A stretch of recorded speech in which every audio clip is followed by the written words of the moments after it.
sound on for everybody. Howdy, y'all. How's it going? Welcome to Level 1 Adventuring, a D&D 5th edition stream, YouTube channel experience. It's all D&D all the time. Happy to have you. I am your humble host and dungeon master, Wolfe Scott, ready to dole out some suffering on all of my lovely friends who have decided to join us for this game today.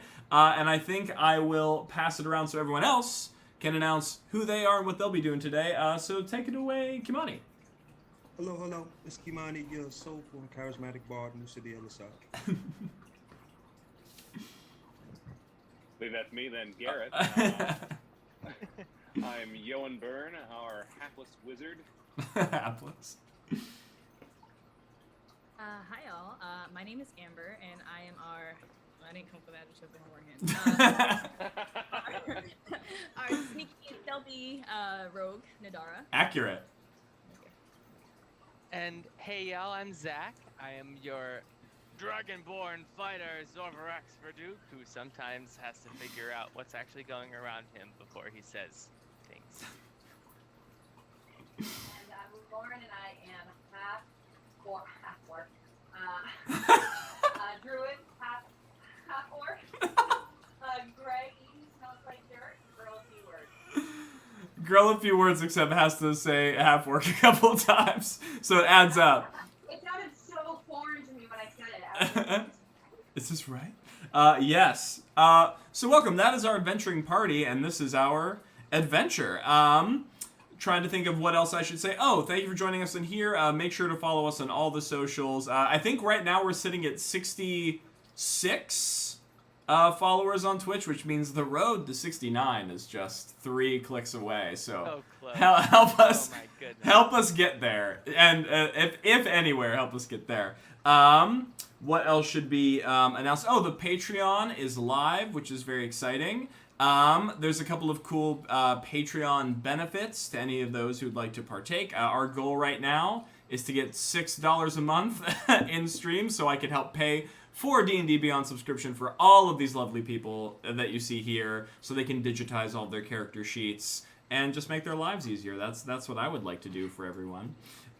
Anything else? This is the campaign stream that happens Wednesdays on this time slot. You're also welcome to join me Mondays in this time slot to talk about DM talks, design philosophy, adventure design. We had a cool session a couple days ago where we're designing like a jungle dungeon that has gnome contraptions and like poisonous mind-controlling fungus. It's weird, but I'm excited to see where it goes. And we're also doing a Baldur's Gate 3 playthrough. So come join us and watch Taava Night-Song, the Tiefling Rogue, try to get Shadowheart to be his girlfriend. That's really his only goal right now, but we'll see what else happens. But bringing us to our adventure today, with our current lineup of heroic figures before us, I think we'll do a little recap, right? Does that sound good to everybody? Shadowheart is quite hot. Yeah, accurate. Absolutely. All right, so when we last left our intrepid heroes... Oh, look, we suddenly got 8 people in stream. Thank you for jumping in. You literally just came in as I was doing the recap, so very good timing on all of your behalf. When we last left our intrepid heroes, so our 6 wayward warriors had decided against their benefactor Percival Graham's best judgment, as he was trying to urge them to follow his initial instructions on guiding him to a predetermined drop-off location to deliver a mysterious package. But the party was pretty adamant about helping the people of Mira, specifically Sunstep, clay pigeons. Someone shared it in a Discord. Oh, awesome. Well then, welcome. Thank you so much. I'm assuming that was probably Vorpal. I feel like Vorpal. It was. Yeah. It was me. Yeah, Vorpal drops them into the Discord link. So thank you for your outreach. Vorpal is now king of outreach right now. Much against their pay bump, right? Yeah, exactly. A pay bump.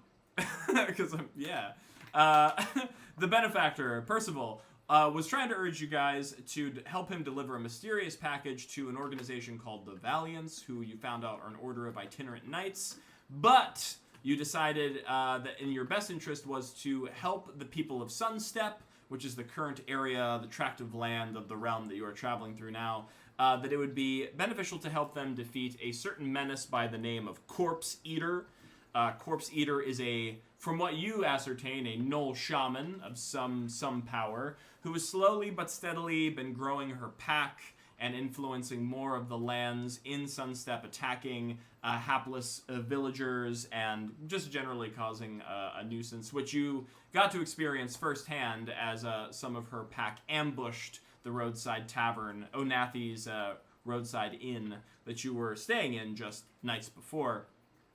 You mounted up on a wagon which Percival had procured for your journey, and you set off into the frontier to hopefully track down Corpse Eater. You found some Gnoll tracks from the day before, so you followed them through the sort of golden, dusty plains into some autumnal, yellow-gold leaved forest tracks, and you caught wind of them.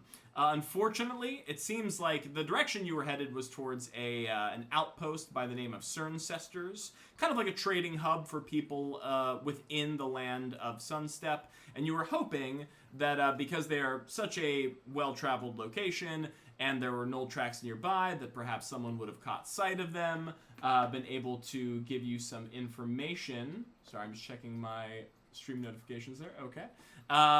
But it seems, however, that you were just nary a bit too slow as you stumbled across a bivouac of caravanners who unfortunately were torn through by the Gnoll pack. Ooh, I heard an ooh. A good word. Yeah, right? I picked that up from the thesaurus as I was typing up the campaign journal. Hey, which you can read on the Discord. You can catch yourself up if you haven't seen the rest of the episodes. They also saw that the encampment was not only unfortunately assaulted, but it also seemed to be corrupted by some sort of foul necrotic rot, which the party decided to inspect a little bit more, and they discovered that these gnolls, called the Rottfang Knolls, the Rottfang pack, as a couple of the townsfolk have told them, the gnolls themselves too usually exhibit sort of the same kind of necrofying traits. That the gnolls are currently getting a blessing from their fiendish lord Yinogu. It's sort of blessing them with this rotting power to help them take more of the countryside, and of course, the larger in power the pack grows, so too will their influence, and it's starting to spread across the land itself and sort of putrefy the landscape, which is obviously bad news. So following the trail of dead and putrefaction, they eventually found Cerncestors' outpost itself, and unfortunately, it seems that Cerncestors had met a similar, if not worse fate, because not only was Cerncestor ravaged by the gnolls, it was filled with arrows and claw marks. There were sort of corpses ritually aligned around the building itself, and there was trees marked in runes that were drawn in blood, just all kinds of bad stuff. It looked as though there were pockets of gnolls which had taken stake of the outpost itself and were using it somewhat of a den or a lair.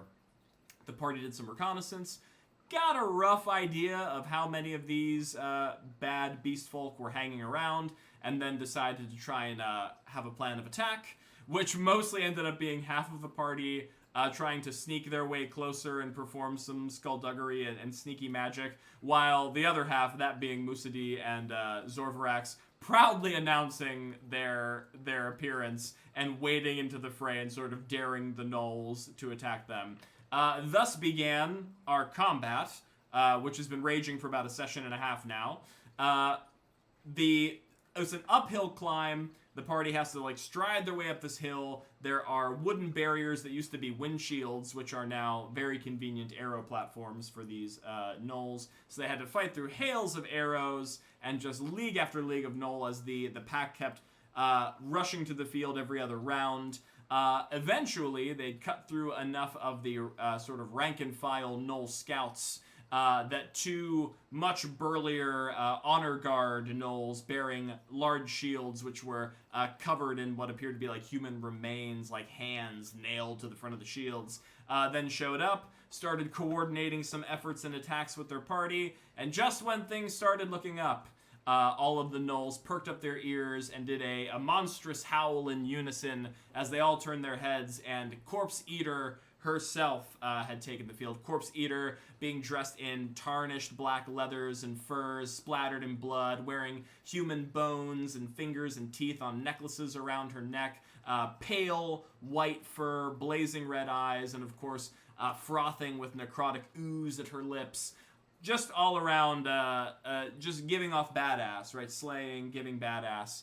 And so once Corpse Eater had joined the fray, summoned all of her pack to Yinogu's fold with a majestic war cry. They all went wild, they went reckless, and started cutting through the party. And that's sort of where we've been at, is this sort of back and forth between the Gnoll pack and the party. It's been a pretty bloody and intense battle so far. I've had a couple people drop and then be brought back up. I believe Musa D also had a spiritual experience during his brief moment of unconsciousness, where a figure that he recognized from long ago seemed to speak to him mysteriously. But I think that pretty much catches us all up where we left off. So to bring our party back into alignment with where we were. So, gang, most of you are fighting on the hillside or just cresting the hillside onto the hilltop proper where Cerncester sits. This is largely in part due to Viola's awesome Thunderwave, which echoed out from her clerical devotion and blasted through one of the windshields, killed some gnolls. So you pretty much are fighting your way up either on the hill or on the lip of it. Unfortunately, on that lip are two honor guards, which are just shield to shield, trying to keep you from advancing. There are currently, you've cut through a bunch of gnolls. There are a lot of corpses on the field currently, but there are still, unfortunately, 5 which are yipping and tearing at your heels on that hillside as well. And then from your current position, roughly about 30 feet back, on a bit of an angle with one of the windshields, so she's probably benefiting a little bit of cover from that, has just arrived Corpse Eater into the fray. I don't think there is a party member who is not within 5 feet of each other at this point, because you've all sort of like been pushing up as one unit. So you're all pretty close, with the exception, I will say, of our, his description, not mine, hapless wizard, who, unfortunately, we'll say was, tending to the previous battle's wounds last session. So, Yoan, you're going to be joining from the tree. Oh, no. He was freaking out in the grass about that voice in his head. Oh, that's right. I forgot. Yeah, Yoan had... Lest we forget. I will not. Well, I did, but now I won't. Yoan had incinerated a gnoll with a well-placed firebolt, and then a dripping, almost sensual voice whispered in his ear that wanted more, which was very creepy. Yoan is just now shaken off whatever that was in his head. But you are still, Yoan, as far as I have in the notes, still back in the tree line. So you will be the only one who is not sort of pressing the hill, and I will make a note of that right now. But in terms of our initiative order, we last left off on Zorver. Yoan. Oh, I had your initiative from last time. You had you did not roll very high. No, I was like dead last. Yeah. 4. So we can actually keep you right where you were then in initiative order, because right now it's Zorvarax and then Yoan and then back to the top of the order is what we have. So with that being said, do we have any clarifying questions from the gang? My only question is, since I think half the party is poisoned and they're what is it called? Not frenzied, but reckless. Yeah. We do normal attack rolls, right? Where it balances each other out. Correct. Yep. Cancels each other out. So it'll just like a normal hit. Cool. All right. So with that being said, Zorvarax, you currently have 2 minion gnolls at your heels, and you're staring down one of the honor guard gnolls, shield crossed with the spear, sort of fangs bared, staring you down. I'm actually going to remember the thing that I told you I forgot with the minion, which is Frenzied Band. If a visible enemy starts their turn, which you are just about to do, within 5 feet of 3 or more gnolls, which you currently are, The enemy must succeed on a dexterity saving throw. Mr. Zorvarax. Oh, that's actually, that's gonna be a 16. A 16, okay. And then let me double check the wording on this. Or take X amount, I won't say it out loud, piercing damage. Oh, okay, so you succeeded. So you see these feral gnolls, their eyes glowing red as Corpse Eater stands in the back, raising her fist high. She was also carrying, I will relay this information, what appeared to be a dagger carved of bone and obsidian with a strange red jewel placed into its pommel. So you see she's holding her dagger up high. There's red light glowing from her eyes from the pommel of her dagger. And seeing this, the gnolls are all frenziing and tearing at the air. And they try and wildly scratch and bite at you, Zorvarax. But with your glaive in hand, you simply ponk, you manage to bat a few of them away. Their teeth do not find a purchase in you. So Frenzied Band does not trigger, much to the Gnoll's chagrin. So you get your full turn now, your action. Well, I'm gonna attack them gnolls then. Are you aiming for the minions, or are you aiming for the honor guard? They both are within your area of effect. Probably the honor guard. Yeah, about They're to the say. ones in charge. Yeah, Zorvarax I don't think goes for the smaller fish. Nah, Or the smaller gnoll in this scenario. yeah. So I'm going for the honor guard for sure. Okay. That's gonna be, oh no. Oh no! We don't love that. We don't love that. That's never a fun feeling. That's gonna be a 14 to hit. A 14 to hit. 9 plus 5. Zorvarax, you bop to the gnolls away. You swing the glaive up high. You're getting all that centrifugal force behind your blow, and you swing it down. The gnoll quickly lurches his shield upward, and your blade catches with such force that it nearly buckles him. You can see it bends down and tries to absorb that blow, and a moment later, boom, pushes the shield back. Your blade is deflected as the gnoll gives you a rotten smile and laughs at your just near miss. That's, I think, all I can do at this point. Yeah, you're gonna stick where you're at? Yeah. Okay. So that means Yoan, you are currently entering the fray. So you're in the tree line, benefiting from some cover from said trees. What would you like to do? How far am I from the fray? Well, most of the gnolls had rushed down to meet the party, so the minions are within likely a 30-foot range for you. However, the honor guard, who are at the top of the hill, are just out of that, closer to 60, and 1, 2, 3 grid. That's going to be 90 feet for Corpse Eater. I can work with that. Does Corpse Eater have any cover? Currently, from your position, yes. The windshield that Viola burst down, unfortunately, was not the one that Corpse Eater is currently positioned behind. Is she positioned behind something that's made of wood? Cerncestors. She is actually very close to the back of the building itself. Okay, so that's not going to be any good to set on fire. Famous last words. Alas, and then the honor guard, they've got some shield stuff going on. They have cover as well. Actually, they are at the helm, if you will. They march towards where the where the shield was knocked down. So they are currently unobstructed. However, and you can actually probably remind me of this, Garrett, because you're really good at the little noodly bits that I forget. Allies count as cover, yay or nay? Yeah, they do. All right. Yeah. Okay. Then you would have 2 allies in the way, because they're marching up the hill. The gnolls are trying to meet them in melee. All right. So what I'd love to do, I got to stand up because I'm still prone. So that's 15 feet of movement. Mm-hmm. I'd love to emerge from the woods, kind of strafe around a little diagonal, Mm-hmm. and then whichever honor guard I have a better shot on. Okay. 15 feet. Are you moving up the hill on this diagonal? Because that'll eat up movement, won't it? Yes. If I can get up the hill a little bit, great. If not, I'll just strafe along the edge of the forest. Okay.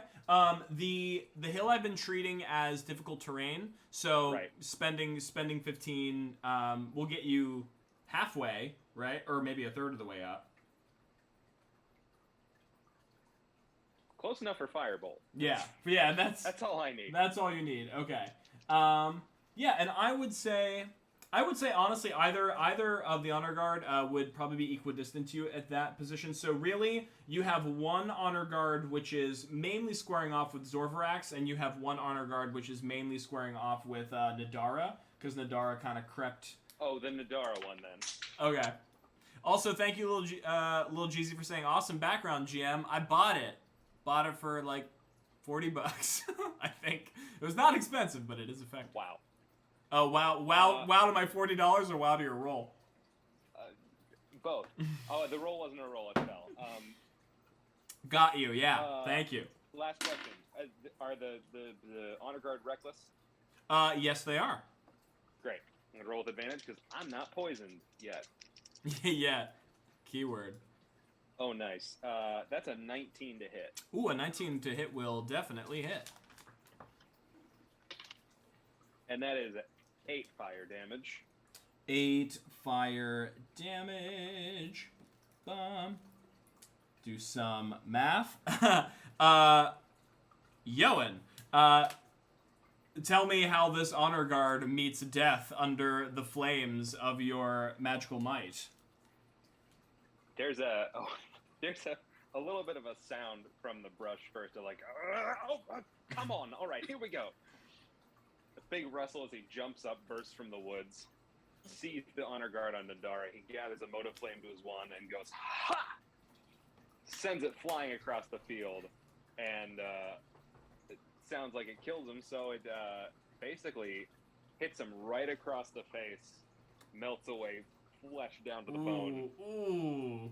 And the momentum of it as this happens just carries him straight to the ground like a rag doll. Oh, yeah, Nadara, I'm so sorry. You are like front and center to watch that flesh be simultaneously pulled and fried off of the Gnoll's face as the force takes the Gnoll to the ground. Yoan, as you stand at the bottom of the hill with smoke emanating from your fingertips, there's another feeling as if there's a vacuum of air sucked out around you from just behind your ears. Very well done. And just as swiftly, that presence fades from your mind. Yoan was just in the middle of going, I'm here! And just stops mid-sentence at the sound of the voice again.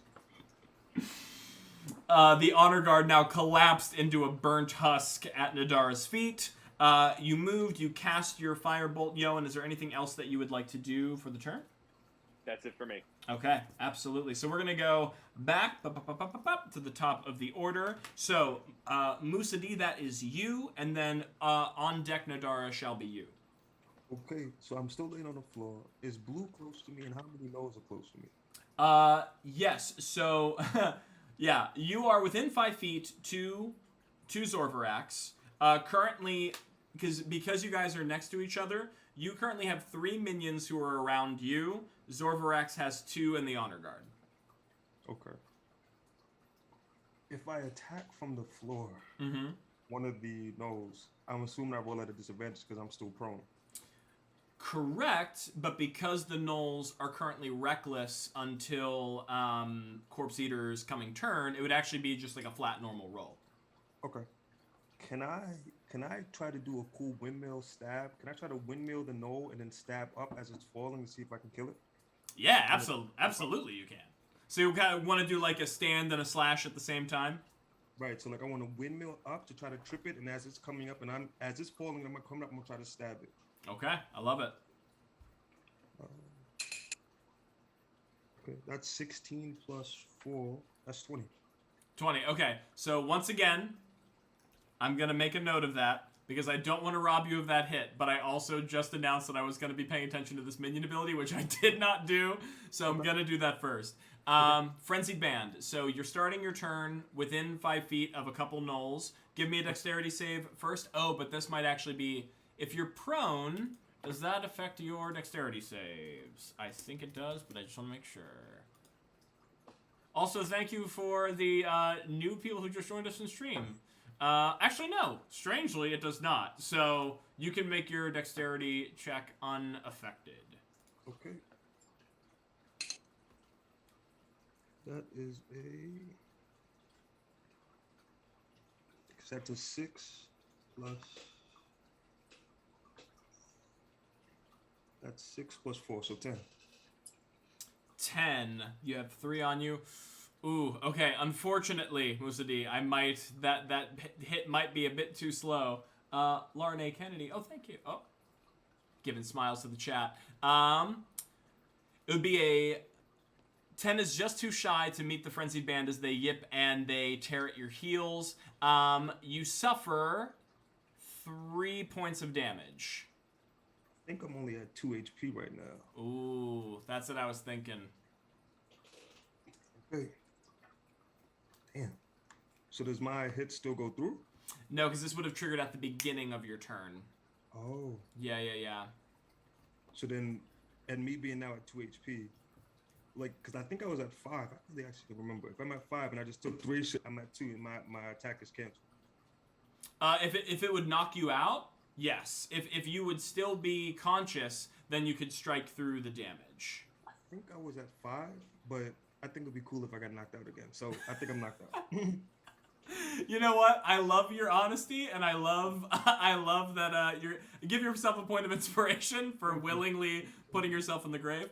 Musadi, as you prepare your blade, and the gnolls with their incensed red eyes sense your movement from the ground, they immediately reach down, start tearing and striking at you. Just as quickly as you regain consciousness, does it slip from you. Almost immediately, you feel that same cold wind from the edge of the trees, and as you turn your head, you can just hear the plucking of strings back on the lute as the slender, dark-furred Tabaxi once again manifests, looks at you with a turned head.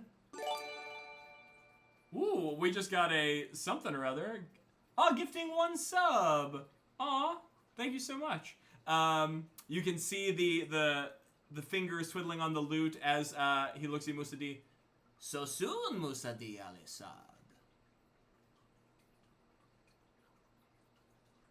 I mean, at this point, it's pretty pitiful. And I guess Musadi, he just mumbles, I'm just so pretty to keep going down. He smiles at you and shakes his head. There is always a bigger fish. And he continues to just look at his music and let you lay there. All right, so Musadi got a point of inspiration for willingly putting himself back into unconsciousness, but is unconscious. So that means, Nadara, it's going to be your turn. Okay, cool. I have a quick question. So yes. Since Yoan amazingly burned down the gnoll in front of me, Mm-hmm. if I wanted to head towards Corpse Eater, am I going to be open for an attack of opportunity from the other honor guard? Yes, actually, that would be the only enemy that is technically standing in your way, but yes, you would catch one on the way through. Okay. Well, I mean, I'll start with the dex save, right? That's what I need to do?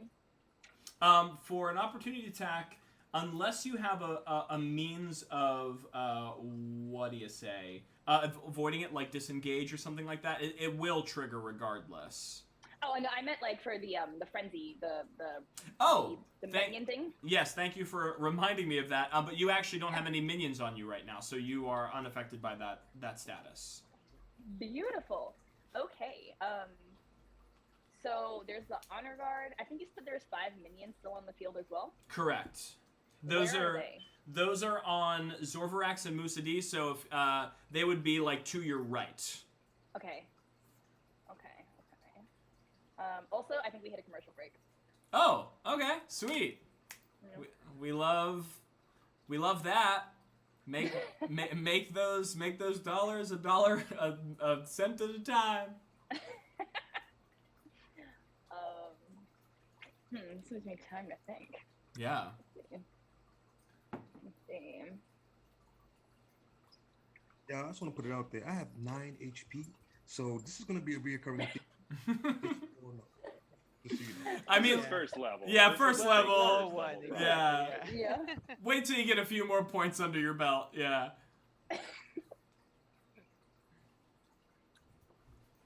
I see 15 seconds left of the last dead. I don't know if anyone else has seen it. Oh, nice. Yeah, actually, don't have the commercial. Oh, Oh, weird. weird. Okay, I guess they're not at the same time. All right, let it roll. Okay, awesome. Cool. Let me do this roll first. Dex save. Oh, that's gonna be a 17. Oh, was that for the minion effect? Because you don't have to worry about that. Oh yeah, you're right. Sorry, forgot about that. No, you're good. All right. So, can I use my action to disengage and then use the rest of my movement to head towards Corpse Eater? Yes, you can. You won't be within melee. You'd have to dash to get all the way in melee with her, but you can definitely close some distance. I want to close some distance. All right. Nadara, you brace yourself, watching as Zorvarax's glaive is just rebutted off of the top of the Gnoll shield as you begin to dodge through the golden grasses around you. The Gnoll catches sight of you, and you can see there's a wide sweep with the back end of his spear. But as it just swings outward, you tuck and roll right underneath of it, and then just without breaking stride, stand back up and keep pushing past the Gnoll, unaffected by the opportunity attack. And yeah, my turn. Perfect. Which means, normally it would be Viola, but Viola is not here, so that means it's going to be Gnoll time, and then we're going to go back to Zorvarax. So, taking a look at these Gnolls, which I've developed for this party. Too many Gnolls. Too many Gnolls. Too many Gnolls. Let's take a look at... Okay. Perfect. Seeing Nadara rush toward her... Corpse Eater, almost forgot her name for a second, takes the dagger and begins whispering some dark incantations. Araxio shiolakini nogu, and drags the blade across her furred and clawed palm. And as you can see, there's some drips of blood that begin to slither down her flesh and puddle at the floor, and then suddenly they darken and become more viscous until they're almost like a thick black paste. And then clutching her fist together, you can see it like oozing out between her fingers, lurches forward as just an orb of rot and ooze slings out from her hand. Nadara, this is going to be on you. That is going to be 17, 18, 19, a non-natural 20. Oh yeah, that definitely hits. Oh god.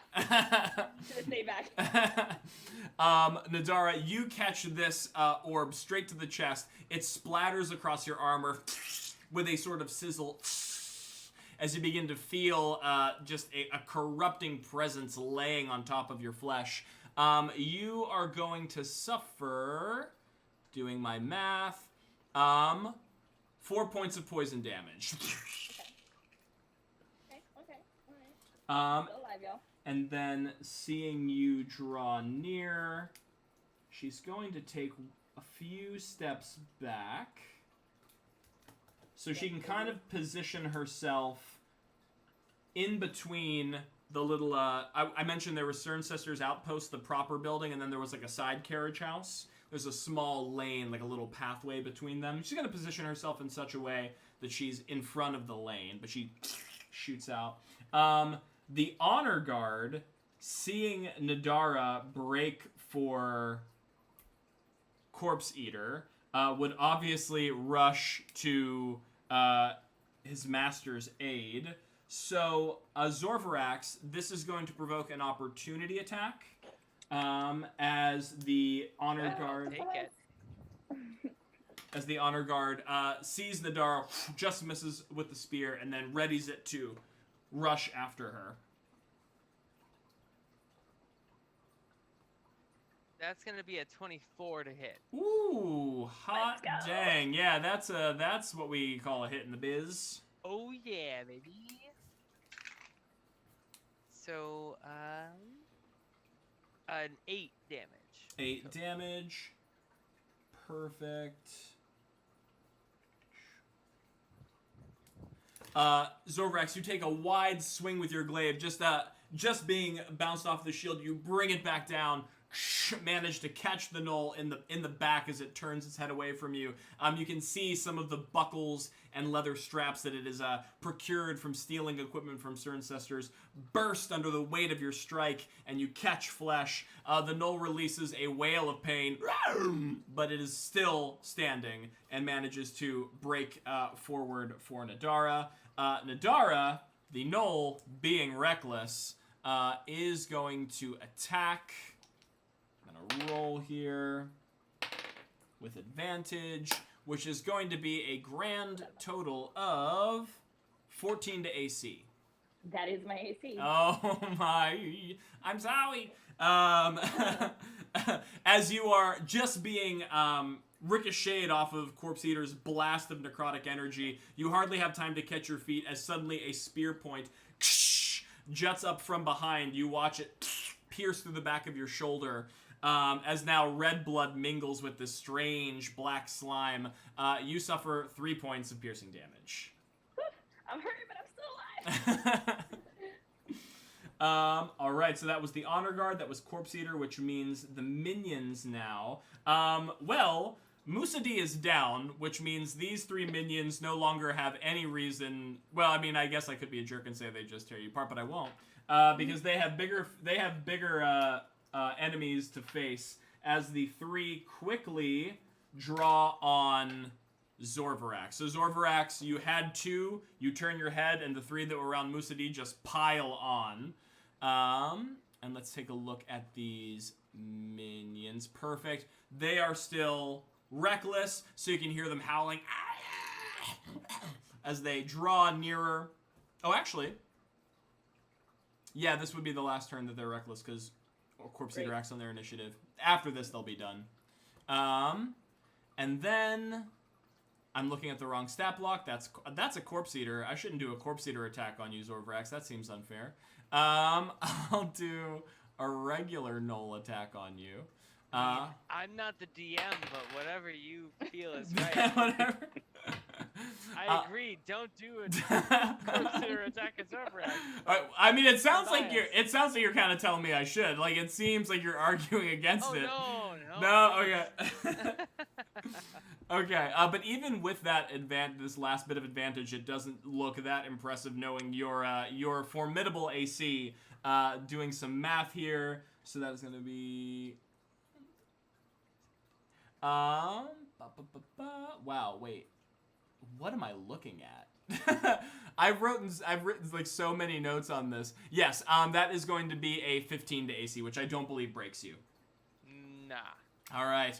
So they abandon your ally. They fall on you as a pack. They howl. They strike. They scratch. But your scales and your steel are far too thick for these tiny, tiny gnolls. And they do not find purchase in your armor. So that is going to be a miss on them. So that was all of the current gnolls, which means the next up in the order is Gray and then Zorvarax. Okay, cool. So if I remember correctly, I am still near the edges of woods behind a tree, and I've used my magic stone once on Corpse Eater. That sounds about right. Okay, and I don't think I'm close enough to attack anyone else. Not currently, unless you move. But if you want to hang out by the trees, you're also totally chill. I think I want to. Okay, what order do I want to do this in? I'll do the stone first. I'm gonna throw a magic stone at Corpse Eater. Okay. Oh, I should probably. Yeah. I just want to check the range on that before I say well, yes. I used it on her last time. But she just backed up. Oh, then I'll run first. Or whatever. Okay. So you wanna move up a little bit? Yeah. All and right. I throw the stone as I'm running to the next tree. That's the nearest minion of that. Well, all right. Let me just double check my ranges here. 60 feet. So if you stay by the trees, you will be out of range. But if you move forward, you could have a chance. Okay, and there's no cover? There's no, like, cool thing I can duck behind as I run? Well, technically there is cover between. There's the windshield that Viola didn't break, but unfortunately that is also obscuring Corpse Eater. You both are at an advantage and disadvantage in that. Okay, then I boldly run out into the open. Okay. And throw a magic stone. Lady first. All right. Throw that I stone. want to say far away. I want to run next to the. No. All right. Well, I rolled a 6. Oh, okay. Gray, you. Oh, sorry. 11 total. 11 total. Yeah, with her AC in the cover, I that will not be enough. So you say some druidic incantations. The stone glows with magic power in your hand. You fling it, and it sails through the sky. But once it hits that barrier, unfortunately, it shatters into tiny pebbles and collapses at the foot of the barrier. Okay, and then I just hit the nearest minion with my quarterstaff. You would not. I'm sorry. The moving was my action, was it not? Throwing the stone was an action. That was a bonus action. Bonus action to enchant the stone. Action to throw I the already stone. enchanted it. It's already been enchanted. Right, but it doesn't. It doesn't then make the stone throwing a bonus action. The throwing the stone is always an action. Interesting. Yes. Okay, then shillelagh. Right. Bonus action. To enchant the staff. Got you. Okay, I'll do got that, so prepare for it, yeah. Okay, cool. Do you wanna tell me how your magic staff gets imbued with druidic power? Yeah. How did I do it last time? I'll wing it again. Yeah. The flames turn a little blue. Ooh. Spooky. And then super quick, like lightning. I feel like this is what I did last time. It just shoots down and kind of like explodes in the ground around me. So like there's a little bit of a tremble. And then everything goes back exactly as it was. It's almost like an illusion for everyone. Nice. You have yourself a proper druid smash and stick right now. As Shillelagh is successfully cast. So you moved, bonus action, action. I believe that taps you out for actions. Yeah. Okay. Yeah. The end. Zorvarax, that means it's going to be you, and then back to... Oh, no, sorry, because Yoan's now in the fray. Then it'll be Yoan's on deck. Well, I mean, I'm still close to a bunch of little gnoll bitches, right? Yes, actually, that's what I wrote down in my notes. Specifically exactly that they're no bitches. So, Zorvarax, I'm going to say that this is probably the first opportunity that a player has been able to use this. Once again, the Minion Rules, courtesy of Matt Coville, a wonderful DM, YouTuber, smart guy, which I'm stealing these rules from. Minions do have the ability to be struck by multiple, like a single attack can strike multiple minions if the situation, provides itself to do so. You're currently surrounded on all sides, so in my mind, you could probably do a big sweeping swing. I did know that was an option, so I'd be happy to do so if it's like press triangle and here you go. Well, yes. So it depends on what damage you roll. You might not be able to like cut through all of them per se, right? But you can at least give it the old college try. You know what I'm saying? All right. So I'll just roll an attack with my glaive. Yes. A swinging circular attack.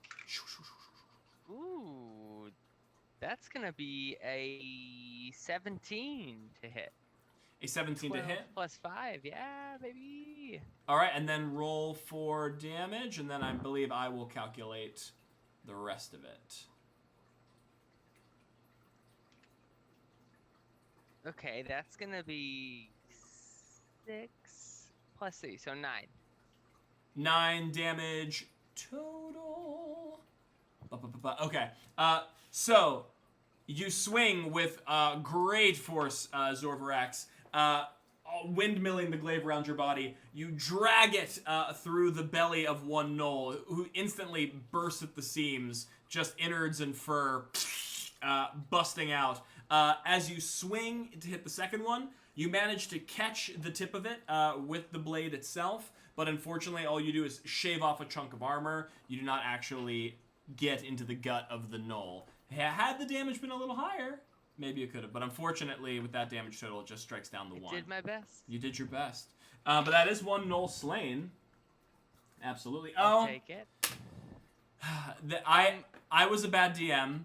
I did not call for the Knolls thing. You already killed one, so I will not call for that one to be unkilled, but I will call for the frenzied band bites. Can you give me a dexterity save, Zorvarax? Yes. Is this the last round that they're frenzied? Oh, so the frenzied is a constant effect. The reckless status effect is the one that is now off. That's gonna be an 18. Yay. All right, these gnolls are so overwhelmed by watching you just eviscerate one of their allies that they do not have the gall nor the bravado to try and bite into you. They're too stunned. You do not take any piercing damage from the frenzied band. Dog, I love how you didn't forget when Musadi and you let them just stomp me to the damn dirt. But it was over. Well, in fairness, I already announced that the one had died. That was my mistake. But yes. But hey, you got a point of inspiration, right? That's good. I can't see if you're giving me a cross look right now. I have performance mode on. Okay, I could feel it, but I just can't see it, unfortunately. Just assume that I have no idea what any of your beautiful faces are doing, but you know. Respect. I don't think there's anything else I can do for my extra bonus action, so I'm gonna stay where I am so that people still attack me instead of anyone else. All right, I'm doing okay right now. Fair, which means I just said, what did I just say? Yoan's turn, and then Musadi will be back to the top of the round. All right, so I'm like 20 odd feet from that cluster that's still alive, yeah? Yes. And then there's still the one honor guard and corpse eater left. Correct. With 30 feet of movement. Mm-hmm. Technically 15. Oh, technically 15? If I were to fire a cone of some non-specific damage type, a 15-foot cone, about how many of those minions could I get in a hypothetical cone of that sort? It depends on how many hypothetical allies that you also want to bathe in your hypothetical flames. 0? Yeah. 0? Yeah, right now you have Zorvarax surrounded by 4 of them, and then 5 feet behind them is Musadi on the ground. So, your allies are kind of sandwiching this line of gnolls right here, unfortunately. Right. And where are the honor guard and corpse eater? The honor guard's about 60 feet away. The, what's-her-face? The corpse eater has withdrew a little bit, so 30, 60, 90 feet away. Oh, do the dumb thing or do the less dumb thing? When has the dumb thing ever been wrong? Or not I know, held? Right?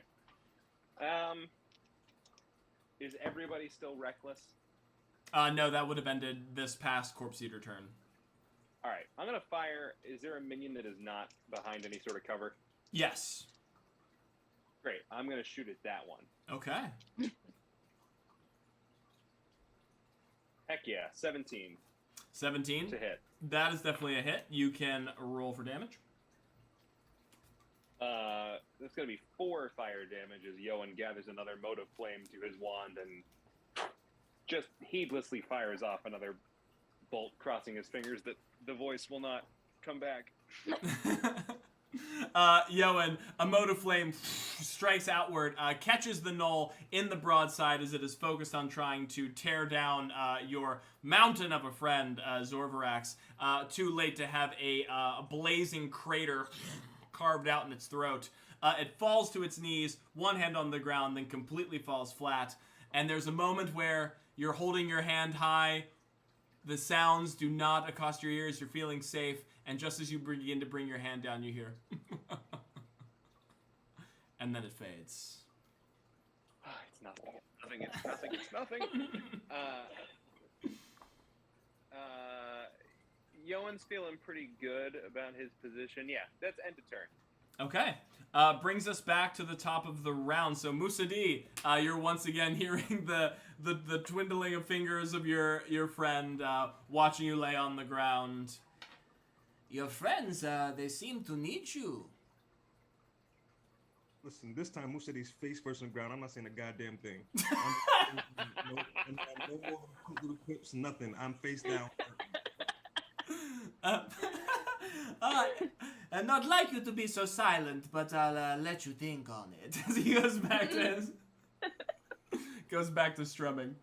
So is this like a death saving throw? Do I have to roll it? Yes, you do. Yeah, you have to give me a D20. I love how everybody's doing cool shit. And I'm just fucking... Okay, here we go.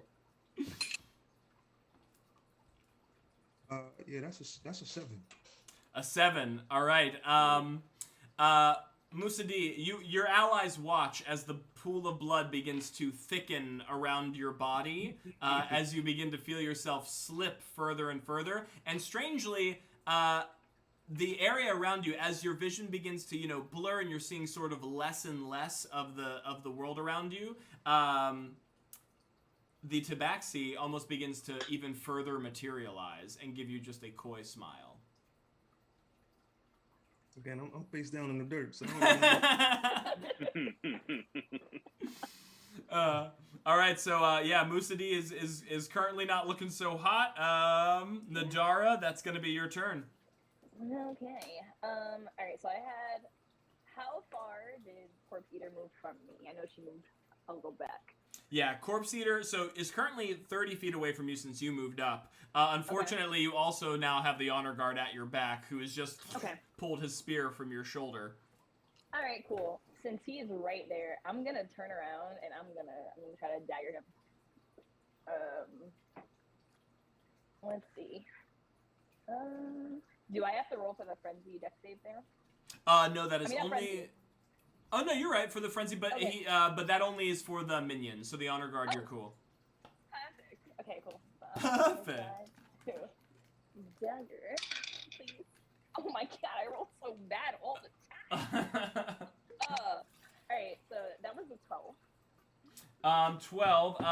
Nadara, you spin around, you stab forth with your dagger. The Honor Guard is well prepared and puts that absolute slab of steel between the two of you as you feel the blade scratch across its surface with a spark. So that is going to be a miss. Okay, being very frustrated, she's gonna pull her second dagger and I'm gonna make an offhand dagger attack. Go for it. So seeing her first thing miss.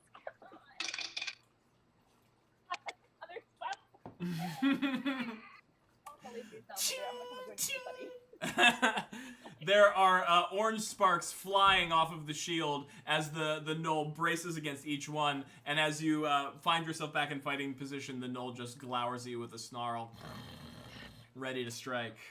Oh, of course he is. If I move anywhere, I'm open to an attack of opportunity, right? Correct, because you can't disengage because you've already struck, yeah. Okay. Is there anywhere, if I decide to move, is there anywhere that I can move that would give me cover from at least one of the two? Either the Honor Guard or Corpse Eater? Yeah, I mean, you could break away from the Honor Guard back towards where the one of the windshields are, the wind barriers are. That would still provoke an opportunity attack, but if you use all of your movement, you could get to the other side of it. Okay. Choices. Right now I'm between two. I mean, I'm gonna do it. I'm gonna break away. I'm trying to use my movement. Okay. Oh, don't die! Oh, what I roll? Oh, you are fortunate. You are fortunate there, Nadara. I think that is going to be a whopping, what is that if I add math? I can do math. I'm great at math. That's going to be a whopping 6 to hit. Oh, yes, I'm safe. Okay. 2 dagger strikes, ping, ping, roll off of the shield as the gnoll greedily attempts to strike back. There is a quick sort of, we'll say, a cool backflip. Why not? You're an acrobatics rogue. As the spear juts down in the dirt right before where your feet were moments ago, as you quickly duck, behind the windshield, and the gnoll, you can presume, probably curses in a language you don't understand. I am also cursing a language everyone else can understand. All right, so you did your attack, your bonus attack, and then you withdrew. Yep. Anything else for you? I think that might be all. That's it for me. All right. Gnoll time. What's gonna happen here? So you've now got some distance from Corpse Eater. Seeing that the party is scattered, what's Corpse Eater gonna do? Oh, I should probably roll for her special ability, right? I don't need to do that. Are you sure? Don't worry. It didn't happen. Don't worry, it didn't happen. Seeing Nadara retreat and seeing Zorvarax wrapped around about 4 different gnolls. Corpse Eater, God, why is there a name? I made the name. Why is her name so hard to remember? Corpse Eater is going to point at the honor guard and in a dark tongue, Arasus, and then moves her finger towards Zorvarax, and is going to use the ability Insight Rampage. One creature that the gnoll can see within 30 feet of it, which it is, can use its reaction to immediately make a move and attack if it can hear the gnoll and has the Rampage trait, which it does. So the Honor Guard is going to cross back towards Zorvarax, sort of gives Corpse Eater a nod, and then lurches back towards Zorvarax. That's going to be her action. She's not going to move further, though, because she wants to remain... Actually, she won't move her full movement, but she's going to get herself right in between the 2 buildings, so she has a bit of cover in case anyone tries to hunt her down. But this does mean that she moves the Honor Guard into position, meaning the Honor Guard gets an attack from Insight, and then will get its normal attack. So Zorvarax, those are both coming for you. Oh. Apologies. Is it apologies? I don't know. I'm ready for it. Okay. Well, let's hope, because one of them was a really high roll. And the other one might be high enough to break you. The first one's going to be a 21 to hit. The second Absolutely. I said... That's obviously hit. I said one was a hit. I said one was really high. The other one I'm not sure of is a 18. Yeah, that hits. Oh, all right. I'm sorry. This is looking really rough. Zorvarax, you turn around, just cutting through one of the minions as you hear Corpse Eater's command, and before you have time to turn around, the Honor Guard is barreling down at you. The spear points puncture your blue scales, leaving red holes in their wake. As if you're taking both hits, and you're already poisoned, so there's no reason why I would try to poison you to do less damage. That is going to be a grand total of 8 points of piercing damage. Oh, I'm still standing, but barely. Oh, thank God. Oh. Got me stressed right now. I'm actually sweating. But here's the thing, Cleric is in here. Yeah. And here's the thing, Zorvarax. I regret to inform you that you're still surrounded by 4 gnoll minions. Oh. I know. I didn't forget. All right, good. I'm glad you didn't. He can't kill us. He needs the content. I mean, I don't know. These gnolls just rolled very high. I'm sorry, Zorvarax. So that is, there's 4 of them currently on you. Taking it very personally, just so you know, Wolfe. Okay, I'm so sorry. That is going to be... I mean, it's going to be over. It's going to be over 21, which hit you before, so that's definitely going to hit. So in terms of damage now, that would be... between the 4 of them, a grand total of 6. No, don't do that, Zach. What do you need me? I already told you I had 2 hit points left. What do you want me to say? I once again, I can't see your face. So I don't need you to say... I actually might need you to say... You should have already known this. I mean, I gotta just do the maths. The math rocks must clickety-clack. Zorvarax falls to his knees. He Yes. takes a breath like a and he dad. says, I'm sorry. And then he collapses down chest first on the ground. All right. Okay. You watch now as Musadee and Zorvarax now are splattered across the hillside, blood leaking out of their bodies. Yoan, it's gonna be your turn. Must it be? God. Commercial. Oh, commercial. Girl with the care. How very dare you? I should maybe say chat. Can I type while I'm here? Chat. Oh, man, it's so laggy when I try and chat. Chat. Let us know if commercial breaks. Yeah, I think mine is delayed as well, so I have no idea when this. Love ya. Yeah, I mean, the ad should be set to a minute. But ba-ba-da-ba, ba-ba-da-ba. That's why I subbed. Mochi. Mochi's cool. Mochi tunes in for all the streams. Shout out to Mochi. Shout out to Mochi. As we stand, we have Grace, we have Nadara still up, and we have Barely. Yep. Yeah. I mean, all I'm gonna say is, I wasn't the one who said we should play a song and march into the middle of the Gnoll encampment. I didn't say you should do. I didn't say that. But you did design the Gnoll I did do that. You're fair in that. All right, so I believe commercial break just broke. Oh, may the 4th be with us. Yes, may the 4th be with us. See, allow the power of Star Wars to bring you through this fight. Yeah, really. I mean, what? Zorvarax will just be a Force Ghost for the rest of the campaign. It'll be great. We're all going to be Force Ghosts for the rest of the campaign if it keeps up like this. Yoan, that is going to be your turn.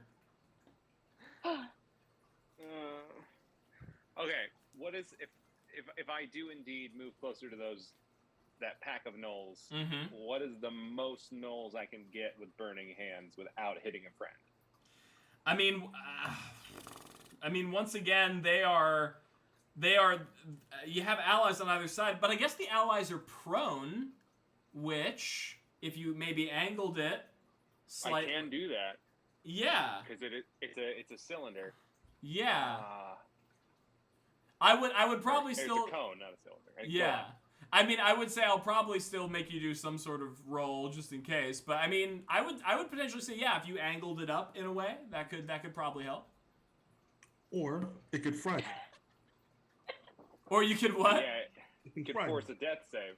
Yeah. Yeah. Boy, oh boy, oh boy, oh boy. Or what would being prone get you? All right, we're gonna go with Plan B. I assume there is some debris strewn about. Oh yeah, from the broken fortification. Yeah, absolutely.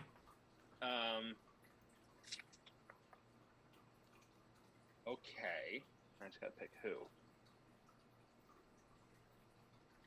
I am going to cast Catapult. Whoa! I didn't even realize you knew Catapult. Oh, I know Catapult. It's a transmutation attack spell. I mean, yeah, you gotta learn that. Shiz. Okay, so, seeing that the leader is inspiring the others to just make mincemeat of everyone, Yoan searches the ground for a particularly large chunk of battlement. Okay. In the 1 to 5 pound range. He takes his wand. He chokes back a little bit on it, like it's a handle. He sticks it and pulls it like a lever. That's fun. And a little pulse of magic goes over to the rock, chunk of wood, whatever, and it just zips across the field and smacks right into Corpse Eater, assuming that she fails a dexterity save of 13. So here's what I'll say to that, and just because not to stop your idea, but Burst my bubble. I know no. I like your idea, but a moment ago you wanted to try to hit multiple enemies. With a cone, that'd be difficult to do in their position. With a line, which is presumably what the catapult fires in, it only hits one person, the catapult. Not minions though. You could potentially hit multiple minions with lining it up. But I just wanted to offer that as a choice. Use it if you will, or you can go for Corpse Eater. Ooh, no, I like that. Can one of those be the Honor Guard? Unfortunately, the Honor Guard is the only one which is not in a line. The 3 minions are in a line. But the Honor Guard is on the other side of Zorvarax. Boy. Alright, give me the 3 minions. Okay. I like the way you think. Alright, so I have to give you what kind of save now? It's a DC 13 dexterity save. DC 13 dexterity save. Okay. That is going to be 2 fails, 1 success. Can I take the lucky feat mid-combat? No, I'll take it. Alright, so total damage. Oh, so far so good. Hell yes. Okay. 16 bludgeoning damage. Ooh. Yoan, you find some debris. You summon it forth, levitating slightly upward with the power of your transportation. You crank your wand back like a lever as these chunks of stone and rock fly through the air. One of the gnolls looks in time just to lurch out of the way. The other 2, unfortunately, turn too slow as they are caught full chest with splinters and rocks, and they are carried with such force that Nadara, as you are sort of pressing your back up against the barrier, dodging Corpse Eater and the Honor Guard, on either side of you, there is 2 points of impact as you look on either side, and there are just splattered gnolls pressed up against the windbreaker, which then slowly slide off as a gnoll paste on either side of you. Yoan winces himself from 20 feet away at that. But he takes a quick moment to shout, "Get our friends up! I've got these ones," just with bravado, total false bravado, straight at Corpse Eater, just waving his wand. You are so lucky that Musadi is not conscious for this. He would be hating every second of this. All right. So yeah, splattered them. As we are transitioning to the top of the initiative order, which would be Musadi, you can hear, I think because Yoan is and Gray actually are the closest to the tree line, you hear some rustling in the bushes, right? And you can hear what it sounds to be like the jangling and jingling of something metal. And as you turn your head, you just see the spindly, just all arms and legs form of Percival bursting out from the woods, and you can hear under his breath, shit, as he's just he's dodging debris and gnoll corpses. He dashes, so he has to use all of his movement and his action to get to Musadi's body.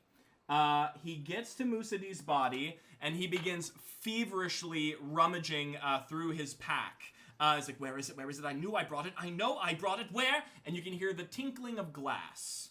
And there's a moment where, triumphantly, oh, thank the gods, pulls out what appears to be a vial frothing with a sort of red liquid as he makes desperate eye contact to Gray and Yoan, who are to his left.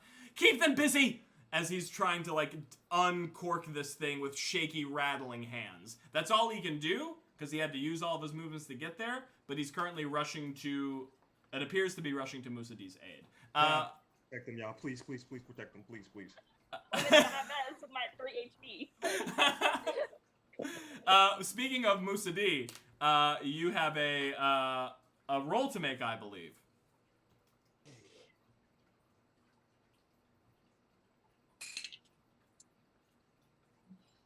That's a 4.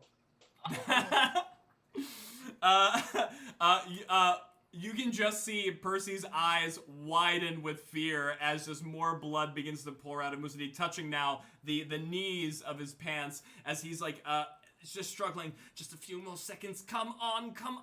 Musaddi, you're like barely hearing this through like in and out of consciousness as the music from the lute becomes even louder.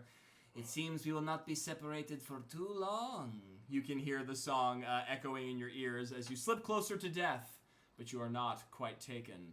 That's your death save. I don't think there's anything else you can do. Yeah, that's it. All right, Nadara. Okay, so I'm behind this cover. Mm-hmm. Who is around me? Who is around you is a good question. So right now, you're on the other side of the windshield, which has all of your allies. Okay. There is currently now one minion still in play because Yoan just splattered the other two. And then you have the Honor Guard, who is also squaring off against... Oh, no one right now because it brought down Zorvarax. So right now it's Honor Guard and Minion in your direct line of sight. And then Corpse Eater is kind of behind you on the other side of the shield. Okay. And I'm assuming the Honor Guard and the one Minion are around Musaddi's body, which is Crucible, like right here too, right? Correct. Okay. I only have... how far away are they in feet? Within 30. Within 30? Okay, cool. I'm gonna have to... Sorry, y'all. I know I always miss a crossbow shot, so I'm gonna try it. I have to. I have no other option. I'm gonna take or try to take a crossbow shot at the minion first. Okay. There's a quick flip of a dagger into a sheath as the crossbow is locked and loaded. You can give that a shot. I'm gonna try. Okay. That is gonna be a 21 to hit. Yeah. All right, let's go. Yeah, I mean that is way more than a minion has AC. I'll tell you that much. Yes. Okay, so 8. Put them in a line. Shoot one through the other. Just saying. Oh wait, is there more than one minion more? Technically you might have been it, but the other two got killed by Yoan, so don't worry about that. That's fine. I'm cool with that. 1d8. Okay, 1d8 plus 3. Okay, that's 5 points of damage to the minion. You see this Yoan, Nadar. You see this minion. You shoot your friend Yoan. You see this minion. No. Its tongue lolling out of the side of its head. It's looking at the soon-to-be corpse of Musaddi, the unconscious Zorvarax. You can just see almost like a cartoon, just turning those corpses into like rotisserie chickens in its mind, feeling hungry. But unfortunately, those dreams will be cut short as a clink of a crossbow sinks into the night, catches it right in the corner of its jaws. It splatters out the top of its crown, and the minion can just make one exasperated as it falls to the ground dead. Okay, beautiful. All right, I'm going to be desperate here, and I'm going to use that free offhand attack to throw my dagger at the Honor Guard. Whoa. I think... Is that valid, Garrett? Can I? Well, because a hand crossbow, is it a two-handed weapon? I think only a hand crossbow is a single-handed. I hate to be the bearer of bad news. So, because the hand crossbow has the loading property, you can only make... Oh, wait, but can you only make one attack per turn with the hand crossbow? That's the question. Yeah, I think there's that feat. There's like the hand crossbow expert. It does say two-handed, and I have a light crossbow. Yeah, if it's two-handed, I'm gonna say that you had to put both daggers away to get get this out. Okay, that's fine. What am I gonna do? So the Honor Guard is within 30 feet. He can just run up on me if he really wanted to. Is there a way for me to use the rest of my movement to stay in cover but move further away? Yeah, I mean you can still technically be behind the shield and run further towards the tree line. Technically there's nothing stopping Corpse Eater from targeting you, but you would still be benefiting from the cover. What do I do? Yeah, I'm gonna stay where I'm at. Okay. Nadara, And then that means it's gonna be the Knolls' turn. What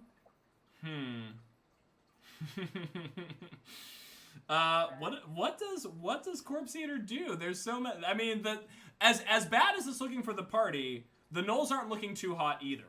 And this is definitely something that Corpse Eater is weighing in her mind, but she still has a lot of fight left in her. Have we damaged her at all yet? I think she took some middling damage from a magic stone. Okay. But Go, Grey, go.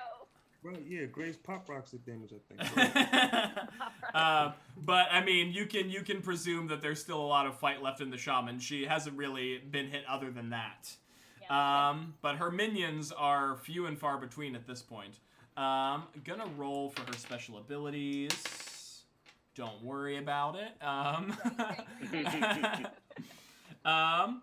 She is gonna. I think Zorvrax is down. Musa D is down. Oh boy. Okay, this seems fair. Not like a totally evil thing for me to do as a DM. Watching Yoan splatter 2 of her minions against the ramparts, she once again will begin saying some dark incantations.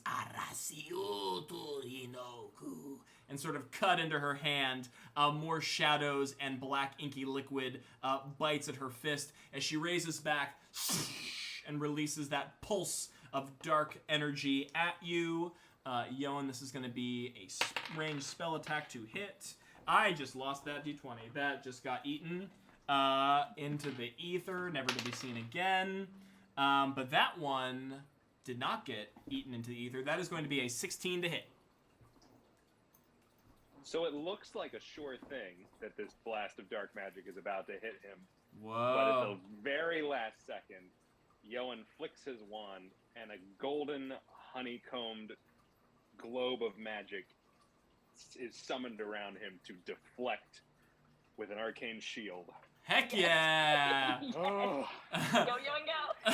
Yeah, when you watch as this grid, this matrix of golden energy, zoom, it manifests before your eyes, and you just watch this steaming pile of black ooze splatter against it and ricochet in all directions, and then a moment later, the hex collapses.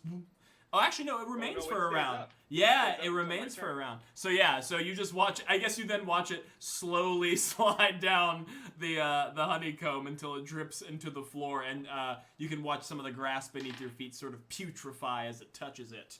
But yeah, someone else can watch Yoan dry heave a little from the fear and from the attack.